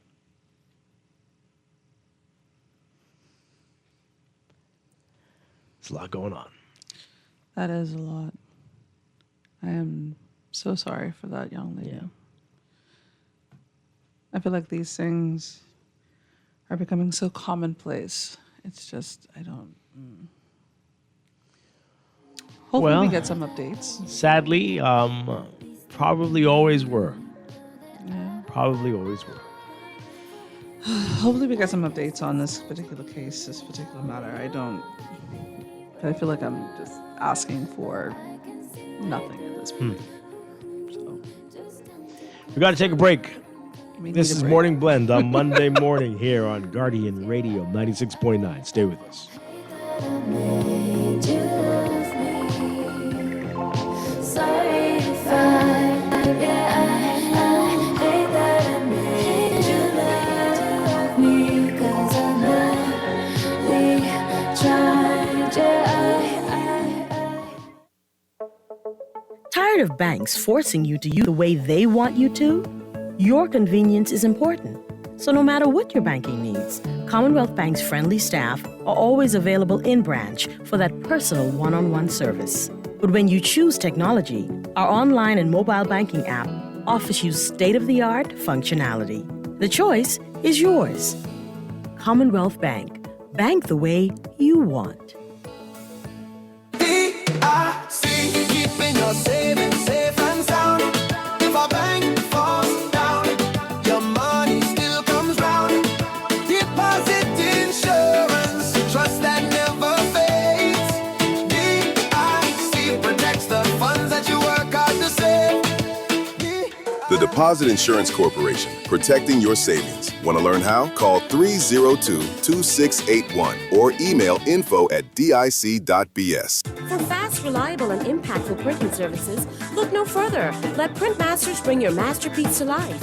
We stand by our quality products that is second to none. Our affordable pricing and friendly, efficient staff makes Printmasters the ultimate choice for all your printing needs. We can deliver any type of printing services, from banners to booklets to business cards. You name it, we can print it. Let Printmasters bring your masterpiece to life. Located in the Nassau Guardian Building, telephone 302-2361. Put more money back in your pocket with the Fidelity Debt Consolidation Loan. Why pay more when you can pay less? Reduce your monthly debt payments down to one low, easy payment. Apply for a Fidelity Debt Consolidation Loan today. Call 356-7764. Fidelity, we're good for you. Calling all Bahamas Technical and Vocational Institute alumni. Join the BTVI Alumni Association for a meetup. Saturday, June the 27th, 2026 at the Mall at Marathon from 12 to 3 p.m. Reconnect with fellow graduates, meet the alumni team, and learn about opportunities to get involved. Plus, the first 50 alumni will receive a special treat. That's the BTVI Alumni Meetup this Saturday, June the 27th from 12 to 3 p.m. at the Mall at Marathon. See you there. This is Guardian Radio 96.9 FM, streaming on GuardianTalkRadio.com and the Guardian Radio app, Nassau, Bahamas. Oh, yeah.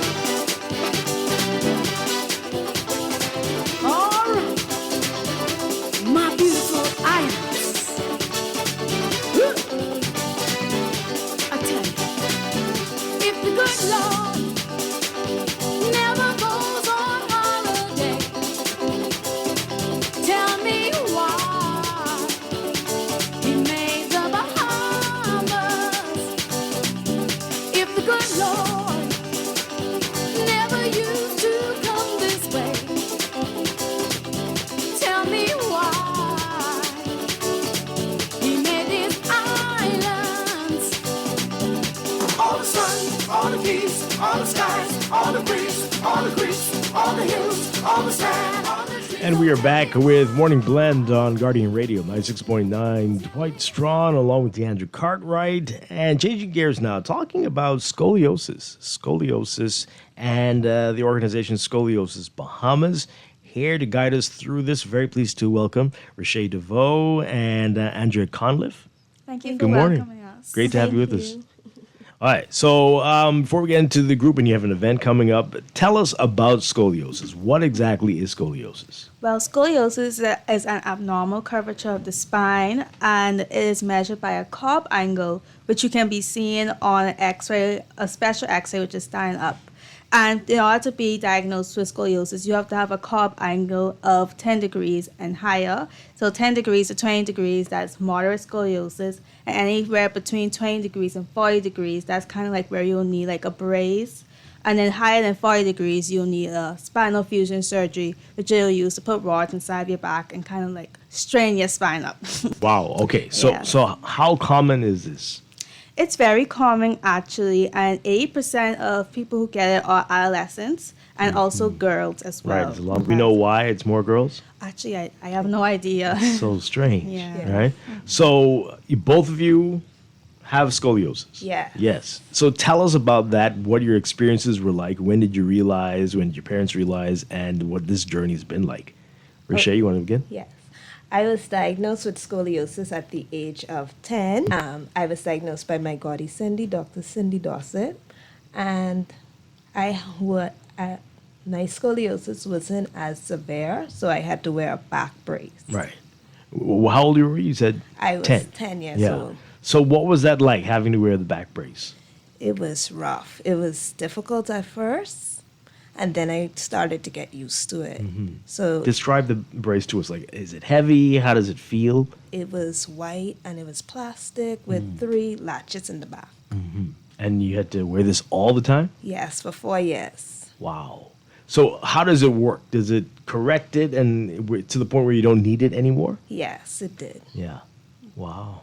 Wow. And Andrea, what about you? What was your experience? Well, I was doing my yearly checkup as a child by Dr. Lucian, my pediatrician, and the lady asked me to walk across the room, the nurse, and she's like, "Oh, you look like you're a little bent." So she referred me to another doctor, and I did the X-ray what I was telling you about, and they told me that my angle was 27 degrees. And then I got referred to a hospital away, Nicholas Children's Hospital, and I went there every year until COVID came. So they said that the brace would not help my curve because it was so severe, but they said they wanted to watch me grow. So see how I would grow with it before I would get a surgery. But COVID came and I wasn't able to go for a year. And when I came back, they were like, "Oh my gosh, like your curvature has gone all the way to 42 degrees. You need surgery like now." So I got surgery that same month. I went back home, did all of the things that they told me to in preparation for the surgery, and I got surgery that same month. So, yeah, the spinal fusion surgery. My goodness. So what was that like, and how long is the recovery? Tell us about that experience. Well, the surgery itself, I would say it was rough because you couldn't bend, like you had to get inside the bed a certain way, sit down a certain way. So it was very painful in my lower back. So that was kind of something to get used to and to adjust to. I also had to do physical therapy for about 4 months. So, and I did not really like physical therapy that much because it was painful. Yes, but I would say my total recovery time, where I would see that I wouldn't have that much pain with the surgery itself, was about a year. Yes, and I think the most difficult part of it was that was when I was in grade 11, and I was supposed to be taking BGCSEs at that time, and it was just very hard to kind of like try to do BGCSEs, prepare your coursework whilst you're still going through these problems with my back, and I have to go away for checkups, so yeah. Wow. So are you able, if you're doing this, are you able to do sports, or does it? Yeah. Yes, I Are did. you required to? I mean, how does it work? I mean, do you get a pass? Like you don't have to do PE because I got a pass. You got a pass. I didn't get a pass. No. No. Wow. So how do you do it if you are wearing a brace? You take the brace off, and then you are able to do like all of the physical activities. Okay. Well, excluding some like Right. high jump and short put. Mm-hmm. But I'm a swimmer, so I was still able to swim. Oh my! Yes. All right. That is something else. All And right. I was going to say, you seem joyful because you were able to maintain that sport of swimming. Yeah. Did it help you think with some of the pain or any of what was going on with you? No, it helped. I guess I feel like it helped me feel normal. Yes, it gave me some normalcy because I did swimming since I was 6. Oh, water baby. Yes. Okay, all right. Oh, so that's interesting what Deandra said. So pain. You said the brace was painful, but were you in pain just because of the scoliosis? Well, not really. No. Mm-hmm. It was just the brace itself because I got scars from it. Wow. Oh wow. Yes. Yeah. And Andrea, what about you? Were you in any pain at all? I would say my spine was my side, like where it was curved in more, since my body had to put more weight on one side because one of my legs are long as well. So I think that's really where it came from, the pain was with that, but not actually the scoliosis. I think it was more to do with the surgery. Wow. Yeah. So does it affect your growth and height? Yeah. Tell us I about don't know that. if you saw both of Very them. tall. Yes, but like my dad's side of the family, they're very tall. And like in elementary school, I was like one of the tallest people in my class, but I stopped growing because of the scoliosis. Yeah. Oh wow. I was one of the shortest. Yeah, right. So it develops later. It's not right. You don't have it when you're young. But when you get a little bit older. That's not with everybody. Like with some people, they're born with scoliosis. Oh, wow. Yeah. So everybody's kind of different. We're really not sure what the cause is with scoliosis. Like with most cases, that's idiopathic scoliosis.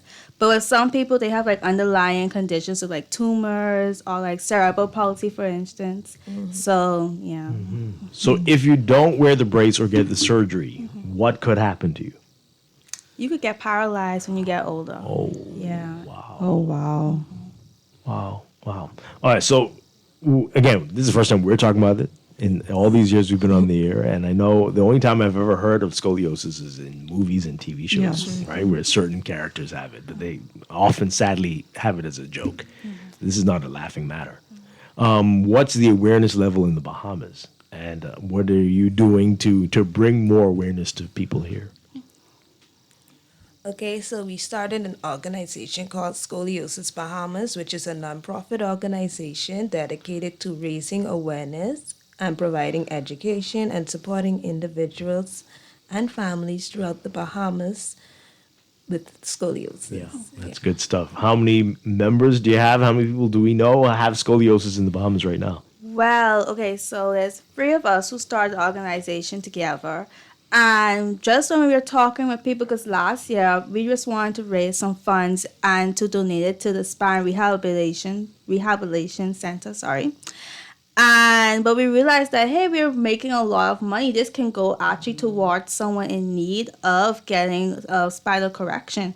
So that's exactly why we made the organization, because we realized there's nothing really here in the Bahamas per se to help people with that. And we also was looking at other countries like Trinidad and Tobago, for instance. They have an organization to say, okay, like we need to get on this too. So, yeah. Yeah. Wow. So you've got some events coming up, right? Yeah. Tell us about that. So on Friday, June 26th, we're having our educational seminar at St. George's Anglican Church in the hall at 7 p.m. And we'll be having a Dr. Minnis, speaking about scoliosis. And on Saturday, June 27th, is our walk-a-thon called Walk for the Curve. And we're going to be starting from Clifford Park, going to Saunders Beach. And that's our turnaround point, and going back to Clifford Park. It's about like a 5K walk. And it's $20 per person. And all proceeds will be going towards someone in need of care, like how we did last year. So, yeah. All right. So tell us how to get the tickets, where to get the tickets from. Okay, so you can come in person on the walk-a-thon. It starts at 7 a.m. And you can pay there in person, and we'll give you a ticket there when you come. Yeah. Wow, great stuff. So what's next for Scoliosis Bahamas? I know you're going to continue trying to raise funds for folks, but tell us more about what the plans are. Well, we started a newsletter to kind of showcase Bahamians going through scoliosis right now. So to keep that up, trying to just get more awareness. So like just with this radio as well, trying to talk more about scoliosis, have them more out there. So that's our plans: awareness. And supporting those with scoliosis. Now, talking about awareness, how can people find you? Are you on social media? Do you have a TikTok? Like, let's talk more. How can we find y'all? Well, we have an Instagram. It's Scoliosis Bahamas on Instagram. We have a TikTok as well, and a Facebook. It's all under the same. And then our email is scoliosisbahamas242@gmail.com. So yeah, we have all the social media platforms. Wonderful stuff. How old are you all now? I am 26. 26, okay. I'm 20 years old. Okay. This is wonderful what you're doing. Keep up the great work, bringing awareness about this, and good luck with your events on Friday and Saturday. We'll post it on our pages as well. Keep us posted. Thank you so much for being here this morning, Rashay DeVoe and Andrea Conliffe. Thank you from Scoliosis Bahamas. Thank you. Thank you for sharing your story this morning. Break for news and be back with a whole lot more in business. NIB with us on this Monday morning on Guardian Radio 96.9. We have no winter if those angels are here to play. Tell me why there's 12 months of summer. All the sun, all the keys, all the skies, all the breeze, all the creeks, all the hills, all the sand, all the trees. So tell me why. Tell me why he made this island. This is Guardian Radio 96.9 FM, streaming on GuardianTalkRadio.com and the Guardian Radio app, Nassau, Bahamas. The views and opinions of the hosts and guests are their own and do not necessarily reflect the views of the management and staff of Guardian Radio. Wake up, it's a new day. Wake up, it's a new day.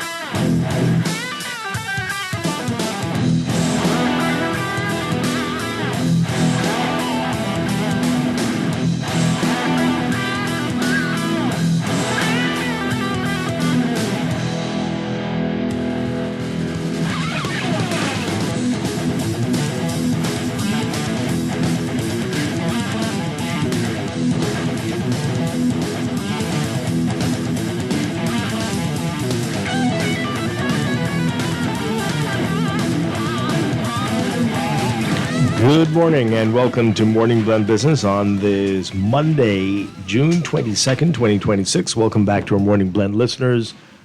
Once again, I'm Dwight Strachan along with Deandra Cartwright, and this morning we are talking about NIB, talking about and with NIB. Very pleased to have with us NIB Director Dr. Tammy Francis, along with Cecile Bethel, Ozette Dean, and Rochelle Roll. Ladies, great to have you all with us. Good morning. Good morning. All right, so you've made a lot of news in the last couple of weeks. We want to talk about everything, but I want to start with something you said, that the performance in the last year, it seems like it exceeded expectations. Is that right to say? That's correct. Explain it to us before we get into some of the other changes we're going to be seeing. So as everybody, good morning, Bahamas, first of all, and thanks for having us on the show. Now, as everyone, it's no secret, we would have heard many headlines over the years about NIB with regards to, and I don't want to say it, NIB going the B word. Yeah. Yes, we'll say that. Mm-hmm. But in July of 2024, you know that we would have embarked on a contribution rate increase for the first time in our existence, with the exception of the unemployment benefit program. Right. That was a 1% increase in 2010. That was solely earmarked for the payment of the unemployment benefit. However, that July 2024 increase, that affected everybody, and we somewhat it actually increased our expectations. We would have projected. I don't have the numbers in front of me, but we would have projected. I think it was around about a $26 million deficit, if I remember correctly, and we expected the contributions coming in versus the benefits paying out to have a wide gap. Today, as of May 30th, we have about $100,000 gap between the two contributions. I'm speaking now only about contributions, the income, and our benefit expenditure, what we're paying out for benefits. So it's doing a lot better than expected. The 1.5% rate increase actually has provided us around about $4 million additional per month. And right now, that has helped us to be able to accommodate the 50,000 plus beneficiaries on a monthly basis. We're paying anywhere from $33 million to $38 million for our pensioners. So right now, when we are collecting, we are actually, and we have some ladies in the room who help us at that in terms of compliance. So we are actually collecting a lot more than expected, or we're doing a lot better than expected. But I would say to you, and I say it this way, it is not going to be the savior for the fund.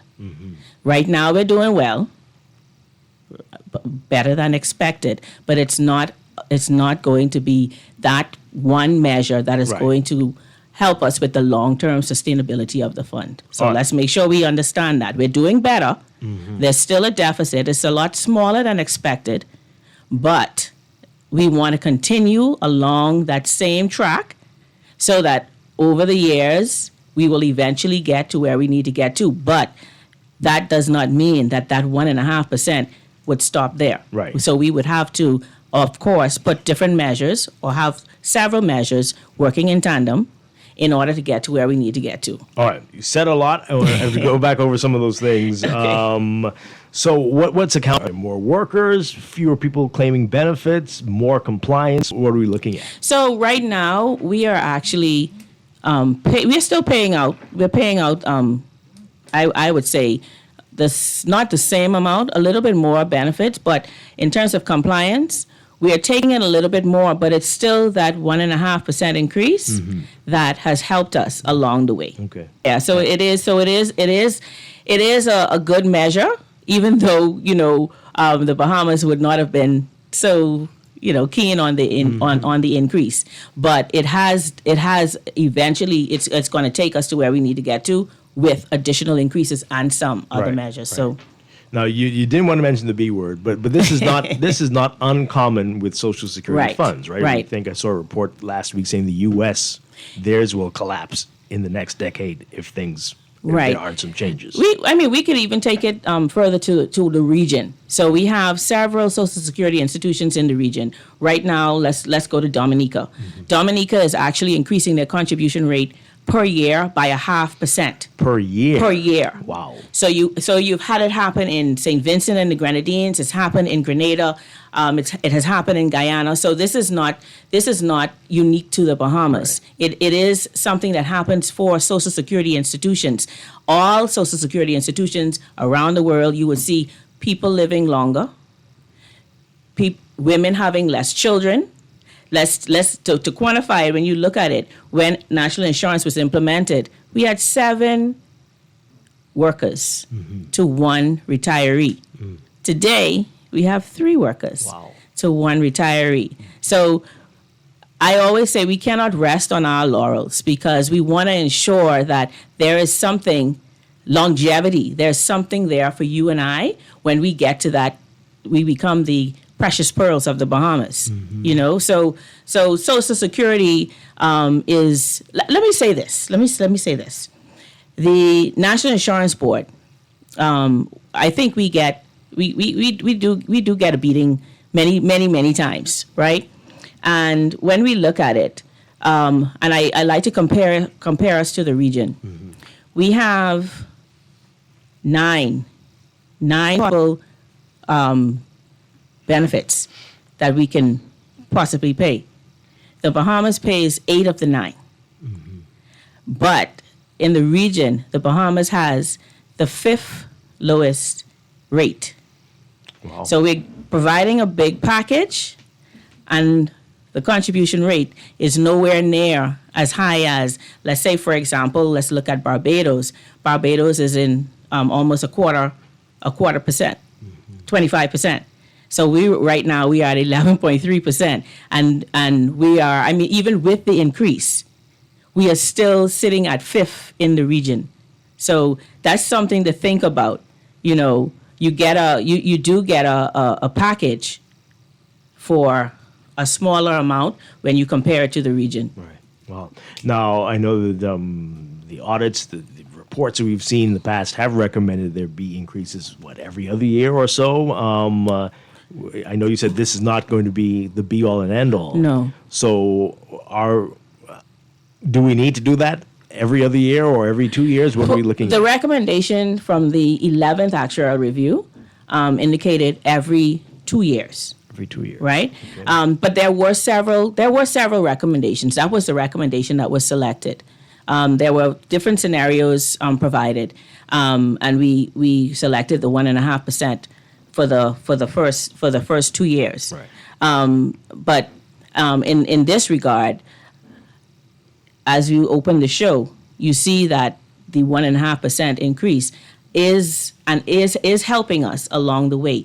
So of course, eventually, no Social Security institution or scheme was ever designed to remain at its inception rate to be able to sustain a growing, aging population. No. So the more, you're going to have more persons utilizing NIB. So it cannot remain at the same rate or the same cost. So eventually, yes, it is going to have to happen. And I like to liken or quantify the increases for persons to be able to identify what these increases mean. When we increased the rate in 2024, those persons who were at minimum wage, I liken that was a bottle of soda. I was on a talk show another time, and they told me don't call the name of the brand. Yeah, the brand. So it was a 16-ounce bottle of the type soda Bahamians like to drink. Mm-hmm. Yes. So that's what you would be paying extra per week. And as we got to, let's say, about $500, it was a chocolate bar. Mm-hmm. And as we got up further, it was a cup of coffee.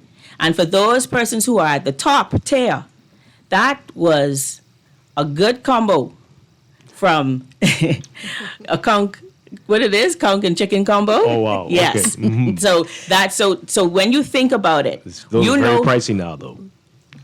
Yes, because those persons, I tell you, that's the ones the top tier. Mm-hmm. So those are the ones who are $810 per week. Mm-hmm. They pay on that, but their salary is a lot more than $810 per week. Right. So when you look at it, I don't know what's the cost, because that was around $13. So it went up. Closer to 20 now. So look at that. So that means we even cheaper than a combo. Wow. Powerful. Okay. Powerful. So now I had another question, because we're talking about the increases in every 2 years, but you did mention other measures will have to be taken. What are some of those measures that have been recommended over time? So we've had, and I'm sure there's been a lot of chatter. So this is the playbook, mm-hmm. the actuarial review playbook. So of course you have, number one, increasing the contribution rate. Then, of course, I spoke about an aging population. So, of course, that would, and of course, too, older persons, they are living longer because they are healthier, right? We have the National Prescription Drug Plan as well. But in that regard, that would mean increasing the retirement age. Mm-hmm. So, our full retirement age for NIB Social Security pension is 65. Early retirement is 60. So the playbook would move the 60 by 2 years to 62 and the 65 by 2 years to 67. So that's the playbook. You will also look at, of course, you have benefits. You would look at indexing, or I prefer, let me break it down, changing the way we calculate the pension. So if we use 40 years to calculate the pension, let's use less years so that the benefit rate, meaning the percentage that you will pay on, would be a little bit lower, and that means a little less will be coming out of the fund. So there are several ways that you can, put the measures together to try to not go for a 5% rate increase or a 2.5% rate increase. Let's see how we can combine maybe 2 or 3 together so that we could probably make it a 1% increase. So it depends. Yeah. So we had the Minister of Labor on a few weeks ago, and we've been talking about this retirement age thing for a little bit. But are we making any moves, any progress? Have we decided? Do we have a timeline when we have to come to a decision on whether we're going to raise the retirement age? Where do things stand? So at this point, I don't have any information in that regard. We are really looking at more so cost-saving measures, initiatives that we can put in place to try to combine right now with the 1.5%, and then look at the experience and then make the decision. Yeah. So, of course, I can't say when it will happen, but if this is something that will eventually happen, maybe even after I've already retired from NIB. But this, keep in mind, though, when we move from age 65 to 67 or whatever the age is, it's not overnight. It is a gradual process, and so that we do not disenfranchise anyone who is close to that retirement age at the time that the increase is announced. Yeah. So it will. Let me go back to the 11th review. The 11th review, we had 2 recommendations if we did increase the rate: a 12.5-year or 25-year span for that to happen. So you see how long that takes. So it's not as if you're gonna right away get to that full retirement age to 67. So everyone, it's a fair process. Yeah. Can it be optional? Like you can opt to continue to 67. Is that a possibility, or we have to make these mandatory adjustments? So anything is possible, but I would suspect that for where we want to be in terms of our sustainability, that would not be an optional. I don't want to say I'm speaking for, but to recommend it, would be making it mandatory. Right. Okay. But of course, you still would have the option to retire early, so that wouldn't be taken away. Right. Okay. All right. So that's good. You're looking healthier, even better than you thought you would at this point. So that's great news. So there were some changes announced. Let's talk about those and what this is going to mean. Who's going to see changes here and who's not, and what it'll mean for folks out there. So we're at, let's say, Social Security 101. So we have a contribution rate increase, and we have a biennial insurable wage ceiling increase. Now, what does all of that mean? So we opened the show speaking about the contribution rate, and I spoke about the soda, the chocolate bar, the coffee, and the snack. Right?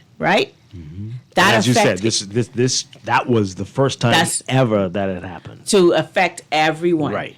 So that increase affects every single worker in the Bahamas. Right. Now, what we are doing come July 1st, that only affects those persons who make more than $810 per week.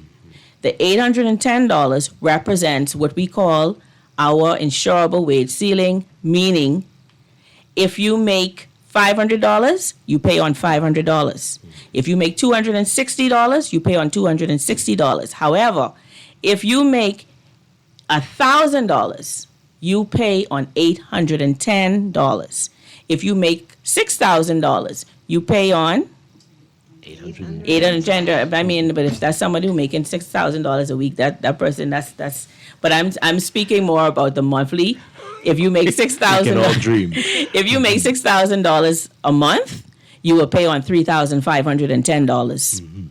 Not the entire $6,000. So just to get you all to understand what it means when we say insurable wage ceiling. So it is the cap that you're going to pay on. So that particular $810 is now going to increase to $830.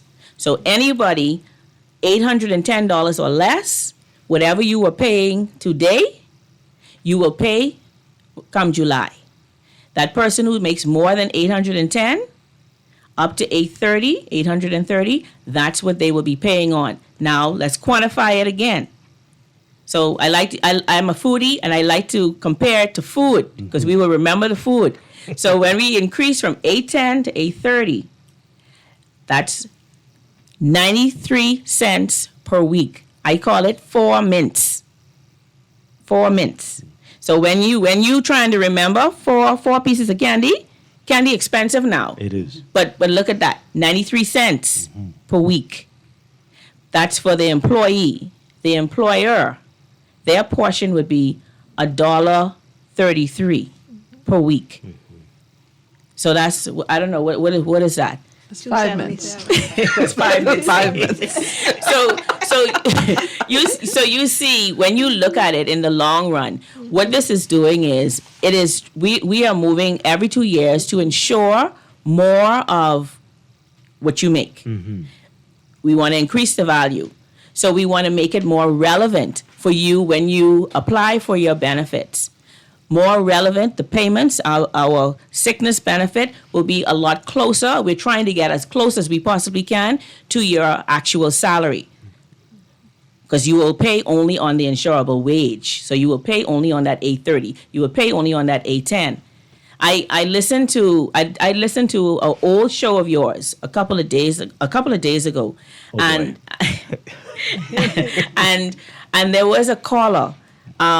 He had an industrial accident, and his concern was that the payment that he received, he worked in the hotel. The payment that he received from National Insurance was so small. These were his words. And what he failed to understand was, because he said he makes a lot, but he only paid on his basic wage. His insurable wage was nowhere near he wasn't paying the ceiling. Right. So in the hotel, they are allowed to actually pay on the gratuity. But I suspect that he was not doing that. So when he got his check, it was more relevant to paying, not what he was making. So you have to really, really pay attention. You have to really pay attention to that, because national insurance is income replacement, but up to the insurable wage ceiling.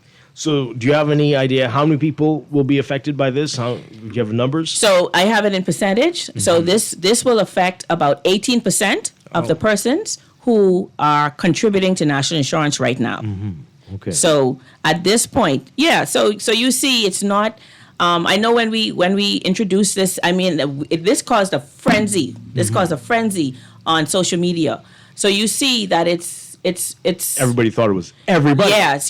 It's not everybody. And then to those persons who it will affect, believe me, when it's time for, even if you don't claim sickness, maternity, or whatever, believe me, when it's time for you to claim retirement, or God forbid, you have to claim survivors or whatever it is, you will appreciate this happening every 2 years, because this is not an ad hoc increase. Prior to this, we would be looking towards, or when I say we as workers, looking out to the government to give us an increase. But what they did was, this is legislated and it's mandated to occur every 2 years in line with the retail price index. And that's how it is determined. Before that, we were averaging 13 to 14 years of increasing we have not only the benefits increase, not only the insurable wage increases, the grants also increase. That's the maternity grant as well as the funeral grant. Those, it took 13 years the first time, and then it took another 14 years the second time. So look at it now, it's happening every 2 years. So I remember it was the maternity benefit was $250. And it has moved gradually. I remember it was at $400 for a long time, and we're moving every 2 years. And right now we at $560 for the maternity grant, we're moving to $570. I remember for a very long time, funeral grant was at $1,500. And we are now at $2,060, and we're going to move to $2,100. So it is moving. So every year, this year, the pensions are going to increase by up to 1.5%. Now, it's just a coincidence that it was the same 1.5%, right. Just a coincidence. But it doesn't mean that every year or every 2 years it will be the 1.5%. Again, it is a formula, and it will be determined by the change in the retail price index. So then that's up to a threshold of 5%. The last rate, it was up to 5%. So it depends on how we're performing. When we work that calculation, that 1.5%, the next time we do it could be more. Right. Okay. All right. So there's a lot there. Again, where do we begin? You want to talk about the pensioners or talk with the other benefits? Yeah. Let's go. We're getting some questions about the pensions. So let's talk about it. Okay. Break it down again for folks how this is going to work. And as you said, that number is causing some confusion. So I think you might need to say that again. Anybody can jump in there. The 1.5%? Yeah. So the 1.5% is the rate that we are going to increase our pensions by. Okay. So let's say for our pensioners, all of those pensioners, let me use my mom. My mother would have received her pension some 20, 30 years ago. The loaf of bread that she bought back then, she wants to be able to buy that loaf of bread today. If we don't increase that loaf of bread, how much is bread? $4.58. Cost so much I don't even buy it anymore. Back then, bread was $1 price, probably $1.13 back then. So we want to ensure that she's still able to purchase that loaf of bread moving forward as she continues to stay on this earth.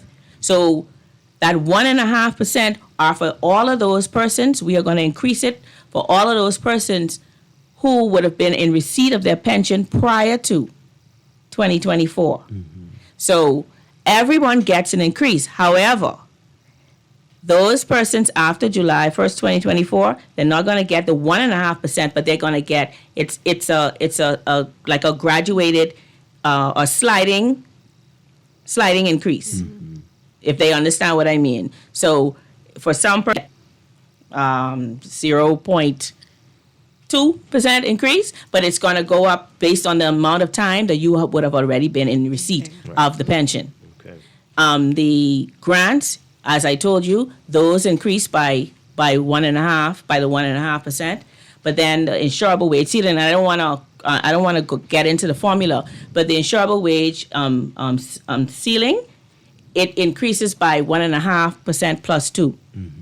So that's a part though. That's something. Let's scratch that. This is the way it's calculated.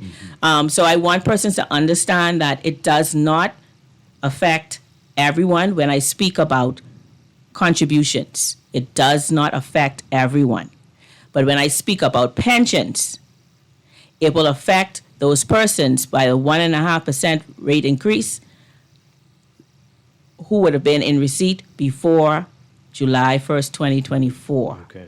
So if it's confusing, you all let me know, and I'll go. All right, text us with your questions, 422-4796. We might be able to take some calls as well. All right, so this is interesting. Going back to the ceiling, this texter says, until the ceiling is removed and everyone pays their fair share, the NIB fund will not stabilize. There's no reason someone who makes $50,000 and someone who makes $150,000 should pay the same amount in contributions. All the suggestions sound minimal, almost like putting a Band-Aid on a bullet hole. What do you say to that? Hence why we call this social insurance. Hence why. So I always say it this way. And anyone who hear me on the airwaves will always hear me say the word solidarity. So again, by the time as we finish this, everyone in the Bahamas should be able to recite this. So we have the rich pays for the poor, the well for the sick, the able for the disabled, the young for the old, I heard a new one the other day, but you see what happens here. Yes, we do understand that we have some very high salaried earners, yeah. persons, but again, you have to also keep in mind when we speak about retirement. Let's just look at retirement. When we speak about retirement, that's a 3-pillar approach. We have our Social Security or the social insurance. We have the Social Security pension. We have the employer-sponsored pension, and the word in the Bahamas that many of us may not be making sure that we keep this in line: savings. So we have the 3 of these are supposed to work together during or before we retire. We should know exactly what we're putting together and how we're putting this together. But of course, culturally, we understand many persons retire based on this national insurance pension. So, I'm sorry to say, the higher paid workers may be the ones that may have the 3 pillars. So we still have to remember this is solidarity, and this is social insurance. Yeah. So, and I don't know if I feel like the texter might be thinking about the IRS or something like that, and wanting to take more from somebody who makes more, as opposed to a Social Security fund. But anyway, that's another show. All right, so this texter, a few weeks ago, somebody called and said the same thing. I had to assure them that they are mistaken on this. But let's hear it from you all.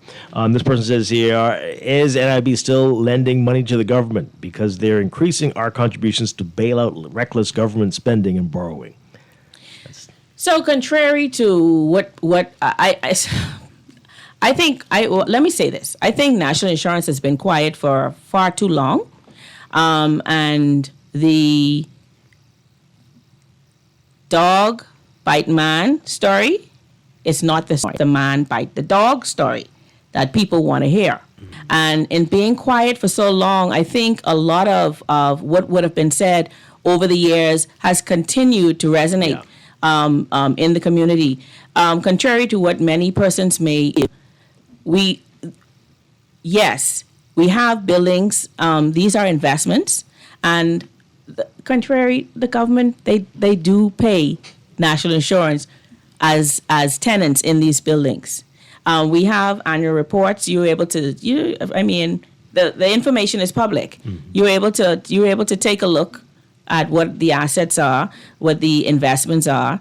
But like I said, I think forums like this, I think would be good for us to continue, so that we can continue to educate the public and now have the voice that national insurance should have had, now have that voice, so that persons are able to move along with us as we are growing, move along with us and understand exactly what is happening. Because I hear it, I hear the cries from yesteryear, and a lot has happened and we are moving, so I guess I remember we used to come on this show once a month, right? Yes. I don't know if we're still doing that.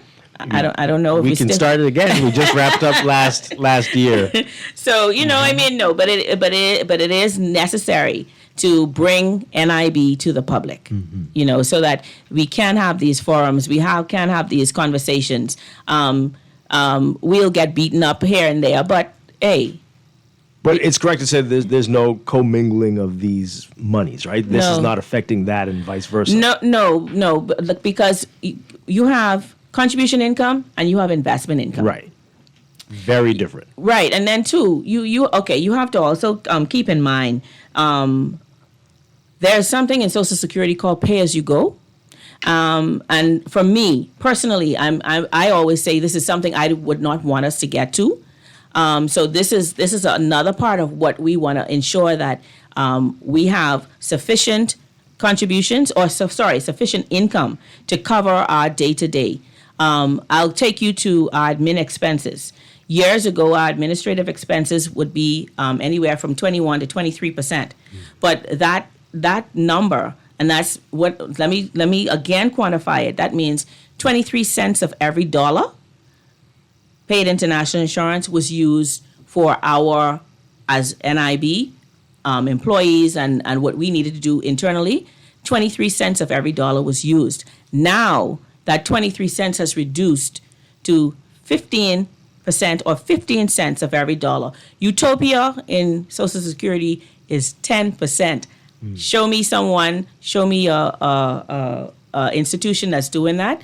That's very, very difficult, but hey, I mean, the 15%, we're still looking to see how we can continue to reduce it as well. Yeah.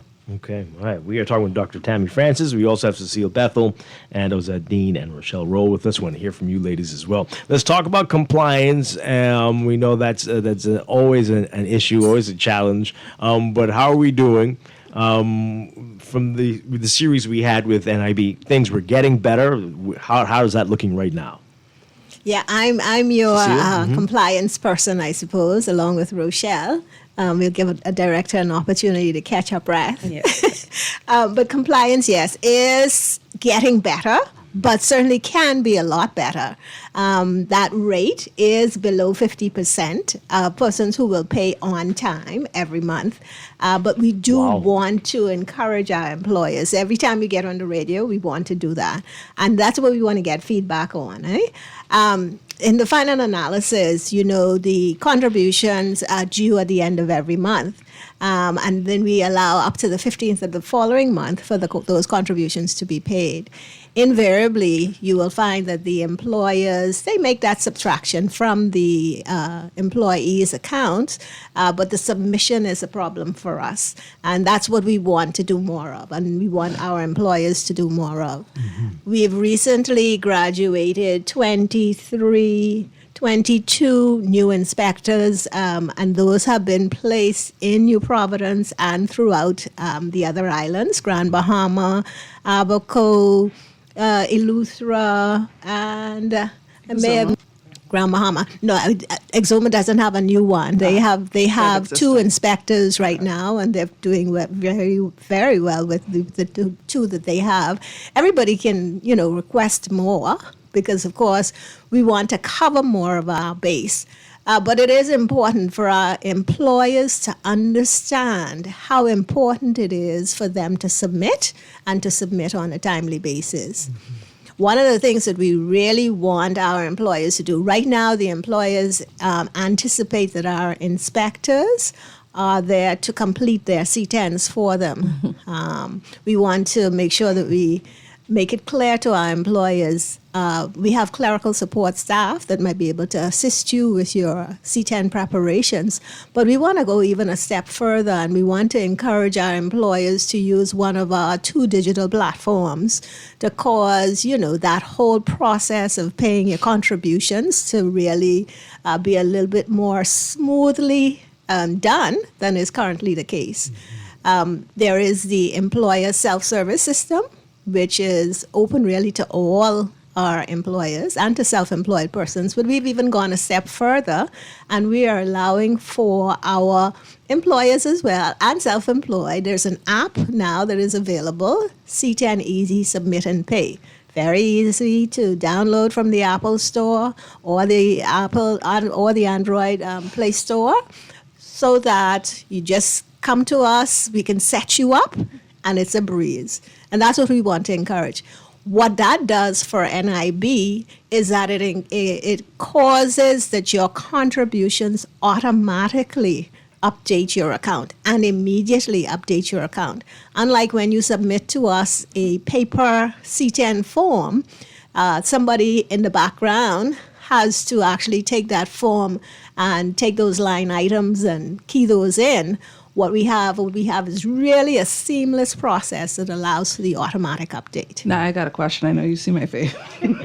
When we talk about the accounts, is that an individual account? Like every Bahamian has an account they can check? Or is it the company, the employer's account that's automatically updated? Because I'm hearing that there is a difference between my money getting taken and my employer actually making that contribution. Yeah. So help me understand, is there some way that I, as a Bahamian, I could go check to see if they pay in my things? You sure can. can. You sure can. And we encourage you to. And that is one of the things that we know will cause our employers to stay honest, because they realize that their employees can see, and they can see.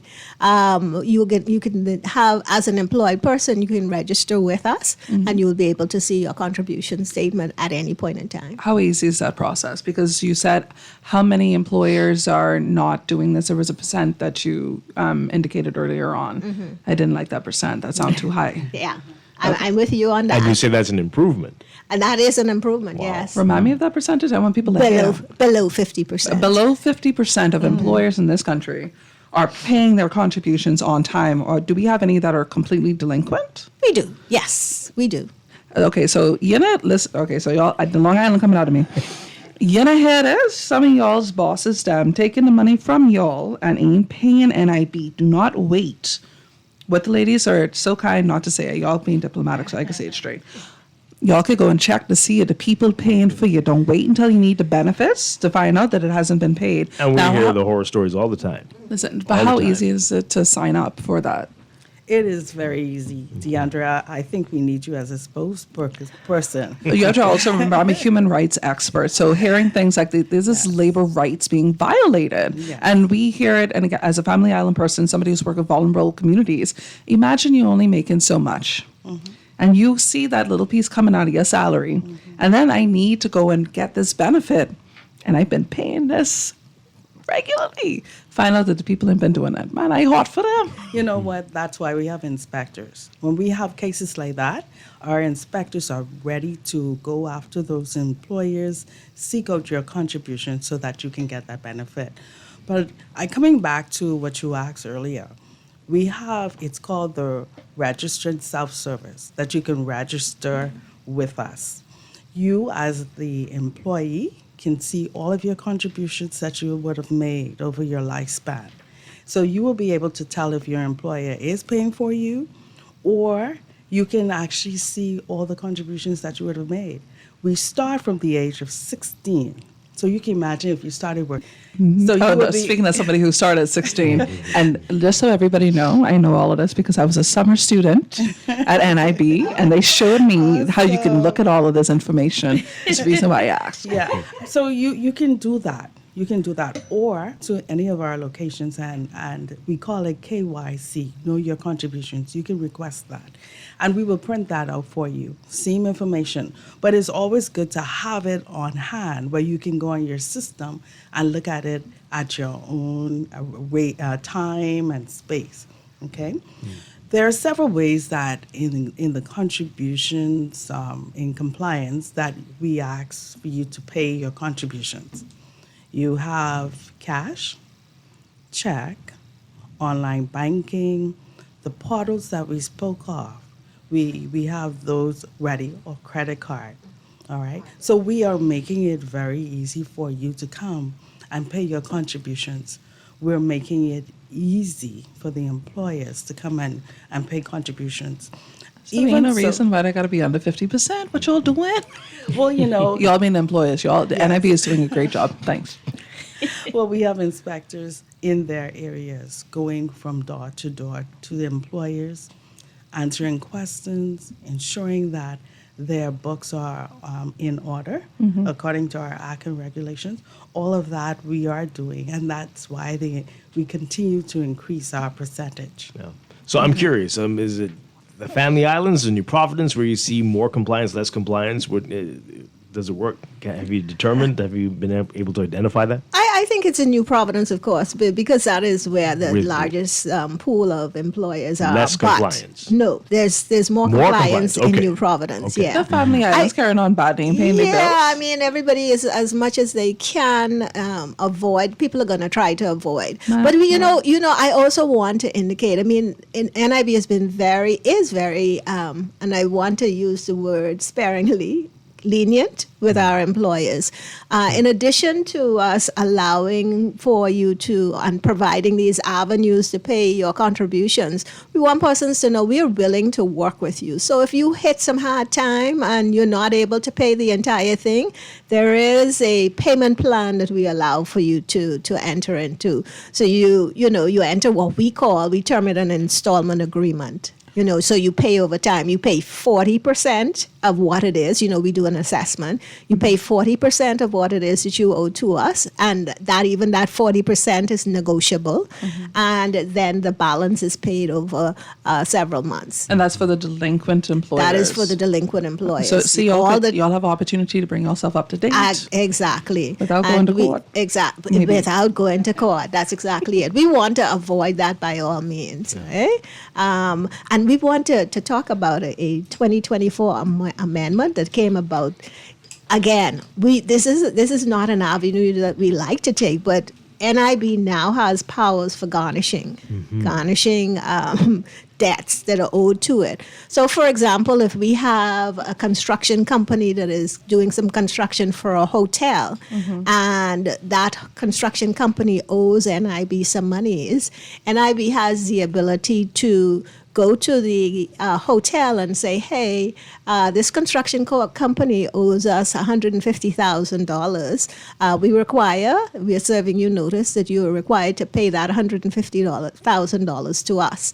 If, in fact, the hotel refuses to, then NIB could cause that the hotel pays the entire $150,000. Wow. Have you done this as yet?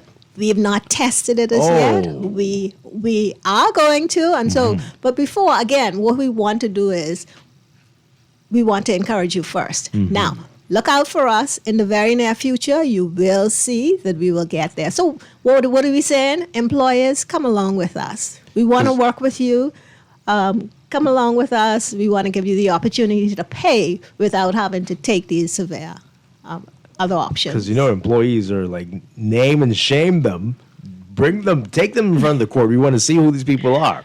But you are very nice, decent. NIB has historically not done the name and shame. Right. We're not passive, but we're present. Okay. Ooh, I like that. All right. So everybody's spoken except for Rosette Dean. You got to benefits. I need to hear more about the benefits. We want to hear from you as well. So tell us more and your role. Morning. So I have responsibility for short-term benefits. I'm the claims manager for the short-term benefits area. All right. So tell us about that. What that entails and what you have to do. So what we do, we pay out unemployment, sickness, industrial, maternity, funeral benefits, and death benefits. And that is going up. Yes. In July. Yes. Yes. So tell us about that. How much of a difference that's going to make? Okay, so right now, the maximum weekly rate that we have at the current ceiling is $486. Going forward, the maximum rate will be $498 per week. For maternity, the current maximum we'll pay for 13 weeks is $7,020 in total. That will change to $71.96.93. So let me help you a little bit. I have a young daughter. When I would have had her, the maximum that I received was $4,200. Wow. So that's the impact that the increases would have had. Yes. Yeah. And as we know, we talked about earlier, prices have gone up, so this is going to make things a lot easier for a lot of people. Yes. Wonderful stuff. I got one question about that one right there. So there is a gap in between how many years or between how many kids that the benefit is applied? Is that still the same? You have to satisfy the contributions in order. So once you could so it's not like a 3-year gap or a 2-year gap in between children. Okay. No. Okay. If you have a baby every year and you qualify, we pay you every year. Okay. All right. So this is great stuff. How can people get more information about some of the changes before this comes into effect in July? So we have, and I'm very proud to say we have made some adjustments to our website. So we have a brand new website. There are several new measures that we added to this website. You're able to, I think on one of the shows I was on, the last show, someone spoke about not being able to calculate their pension. So the website, it allows for you to actually get a sample calculation. And I say it that way because, contrary to what many persons may or may not know, they are able to go into NIB and request a retirement benefit calculation. So you are able to see what your benefit would look like at age 60, 61, 62, 63, 64, 65, and so on. Wow. So it gives you are able to make a more informed decision with regards to, should I take my pension at 60? Should I take it at 62? Should I take it at 65? Yeah. Right? Also, we do have another call out. The last show I was on asked about being able to submit their claims online through the website. This is something that they would be able to do. We are doing it using a phased approach, benefit by benefit. You are able to do the sickness benefit right now, and I don't want to say retirement benefit, but retirement benefit, if it's not already there, it's coming in the next few days, I would say. So we are going to gradually add one by one so as to eliminate you having to come into NIB, stand on the long lines, spend a couple of hours with us. Well, even that has improved. So some of those persons who come for their, also the renewal of the NIB card. We have a portal, Easy Renew, but these are only for those persons, not new cards. Only those persons who are renewing their cards. At least you're able to put the information in, but you would have to still physically come in to collect the card. But cards still expire? 10 years as opposed to the 5 years. Why do they expire? Initially, we had, if you remember, the chip, and it was, if you remember, we called it the NIB Smart Card. Right. So that was to hold some information. We eventually did away with that. And the 5 years, of course, in terms of dollars and cents, it was too costly to continue at a 5-year expiration period. So we extended it for 10 years. I know I look different. So you look the same. But so that 10-year span, it still allows us to be able to afford the card. So you see now we have the chipless cards, which is a lot more affordable.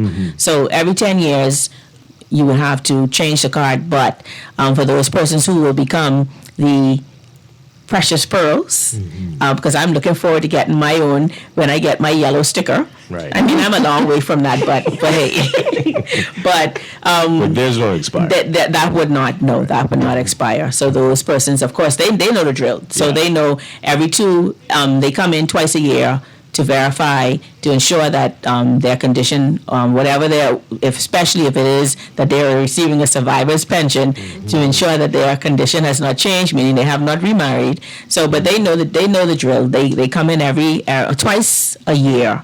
Cecile spoke about the RSS. You spoke about RSS? RSS, yes. So, ESS and ECC. So I think one part of national insurance that I think many pensioners may not be aware of, if they are registered with our registered self-service portal, that would eliminate them having to come in twice a year to verify. They can do one on the portal itself, and then the other one they can come in face to face. So everybody is getting tech savvy or almost getting there. Let me put it like that. Because even my mom now, she has her phone. I see she'll call me from time to time. Still not on WhatsApp yet, but we could get there. She getting there, man. We get there.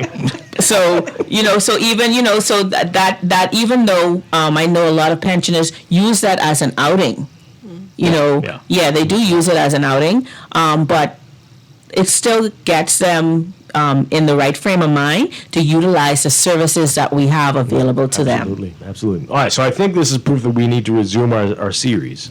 I think so, There's yes. a lot to talk about. Yes, it is. But we're very happy. We're out of time already. But it's been great talking with you all. Give us your website one more time. www.nib-bahamas.com. I'm ashamed to say that my card is expired. Oh, no. It's been expired for a long time. But we'll deal with that. Yes. Soon. Dr. Tabby Francis, Rochelle Roll, Cecile Bethel, Rosette Dean. Thank you all so much for being here. It's been great. Hopefully we'll talk again soon. Yes. Thank you very much. Thanks for having us. All right. I'm DeAndre Carter. We're out of time. Thank you so much for being here this morning. Thank you for having me, Dwight. I'll see you next week. I'll be back tomorrow morning with more Morning Blend and Morning Blend Business here on Guardian Radio 96.9. Be sure to pick up the Nassau Guardian for your Guardian Business section.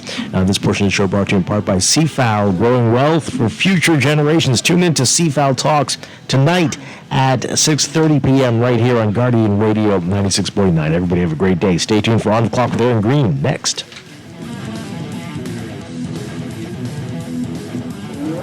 On Angie, how does it feel to have broken the bull riding world record? Sore, Sean. That bull was angry. Angie, I think that bull is headed towards your red convertible.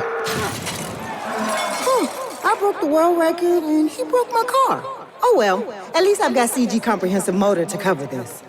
Get covered for collision, damage, and more. CG Atlantic Agents and Brokers. Good like that. All benefits are subject to policy provisions, including eligibility at the time of service.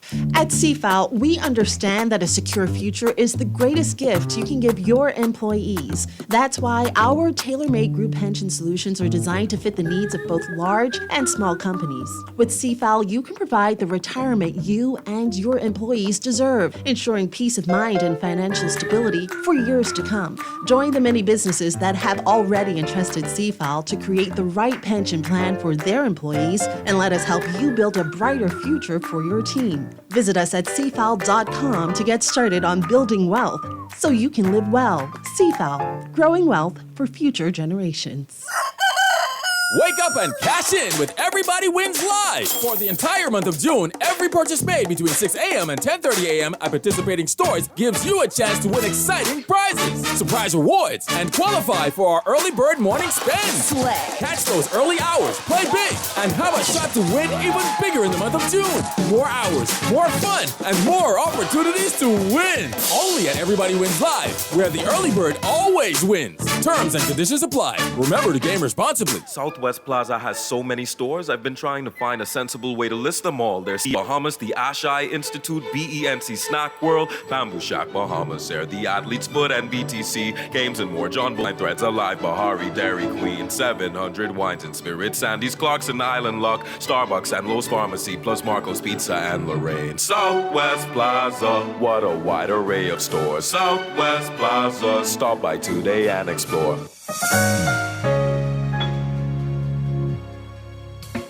Struggling to find your financial rhythm? Make that move to Fidelity and let us help you orchestrate your financial goals into perfect harmony with free financial coaching sessions. Make that move today. Call 356-7764. Fidelity, we're good for you. It's time to set sail on your biggest home projects yet. The spectacular summer sale is on from June 22nd to June 30th at Nassau Tile. Splash into savings with 20% off store-wide, plus deeper discounts on select items. Take 30% off select pool mosaics and 40% off ceramic outdoor tiles. Whether you're kicking off a brand new summer build or refreshing your space, visit our showroom on Dodgewell Street to lock in these incredible savings. For every space, for every style, think Nassau Tile. Planning for retirement can be overwhelming, but with CFAL, it doesn't have to be. We offer tailor-made individual, group, and pension solutions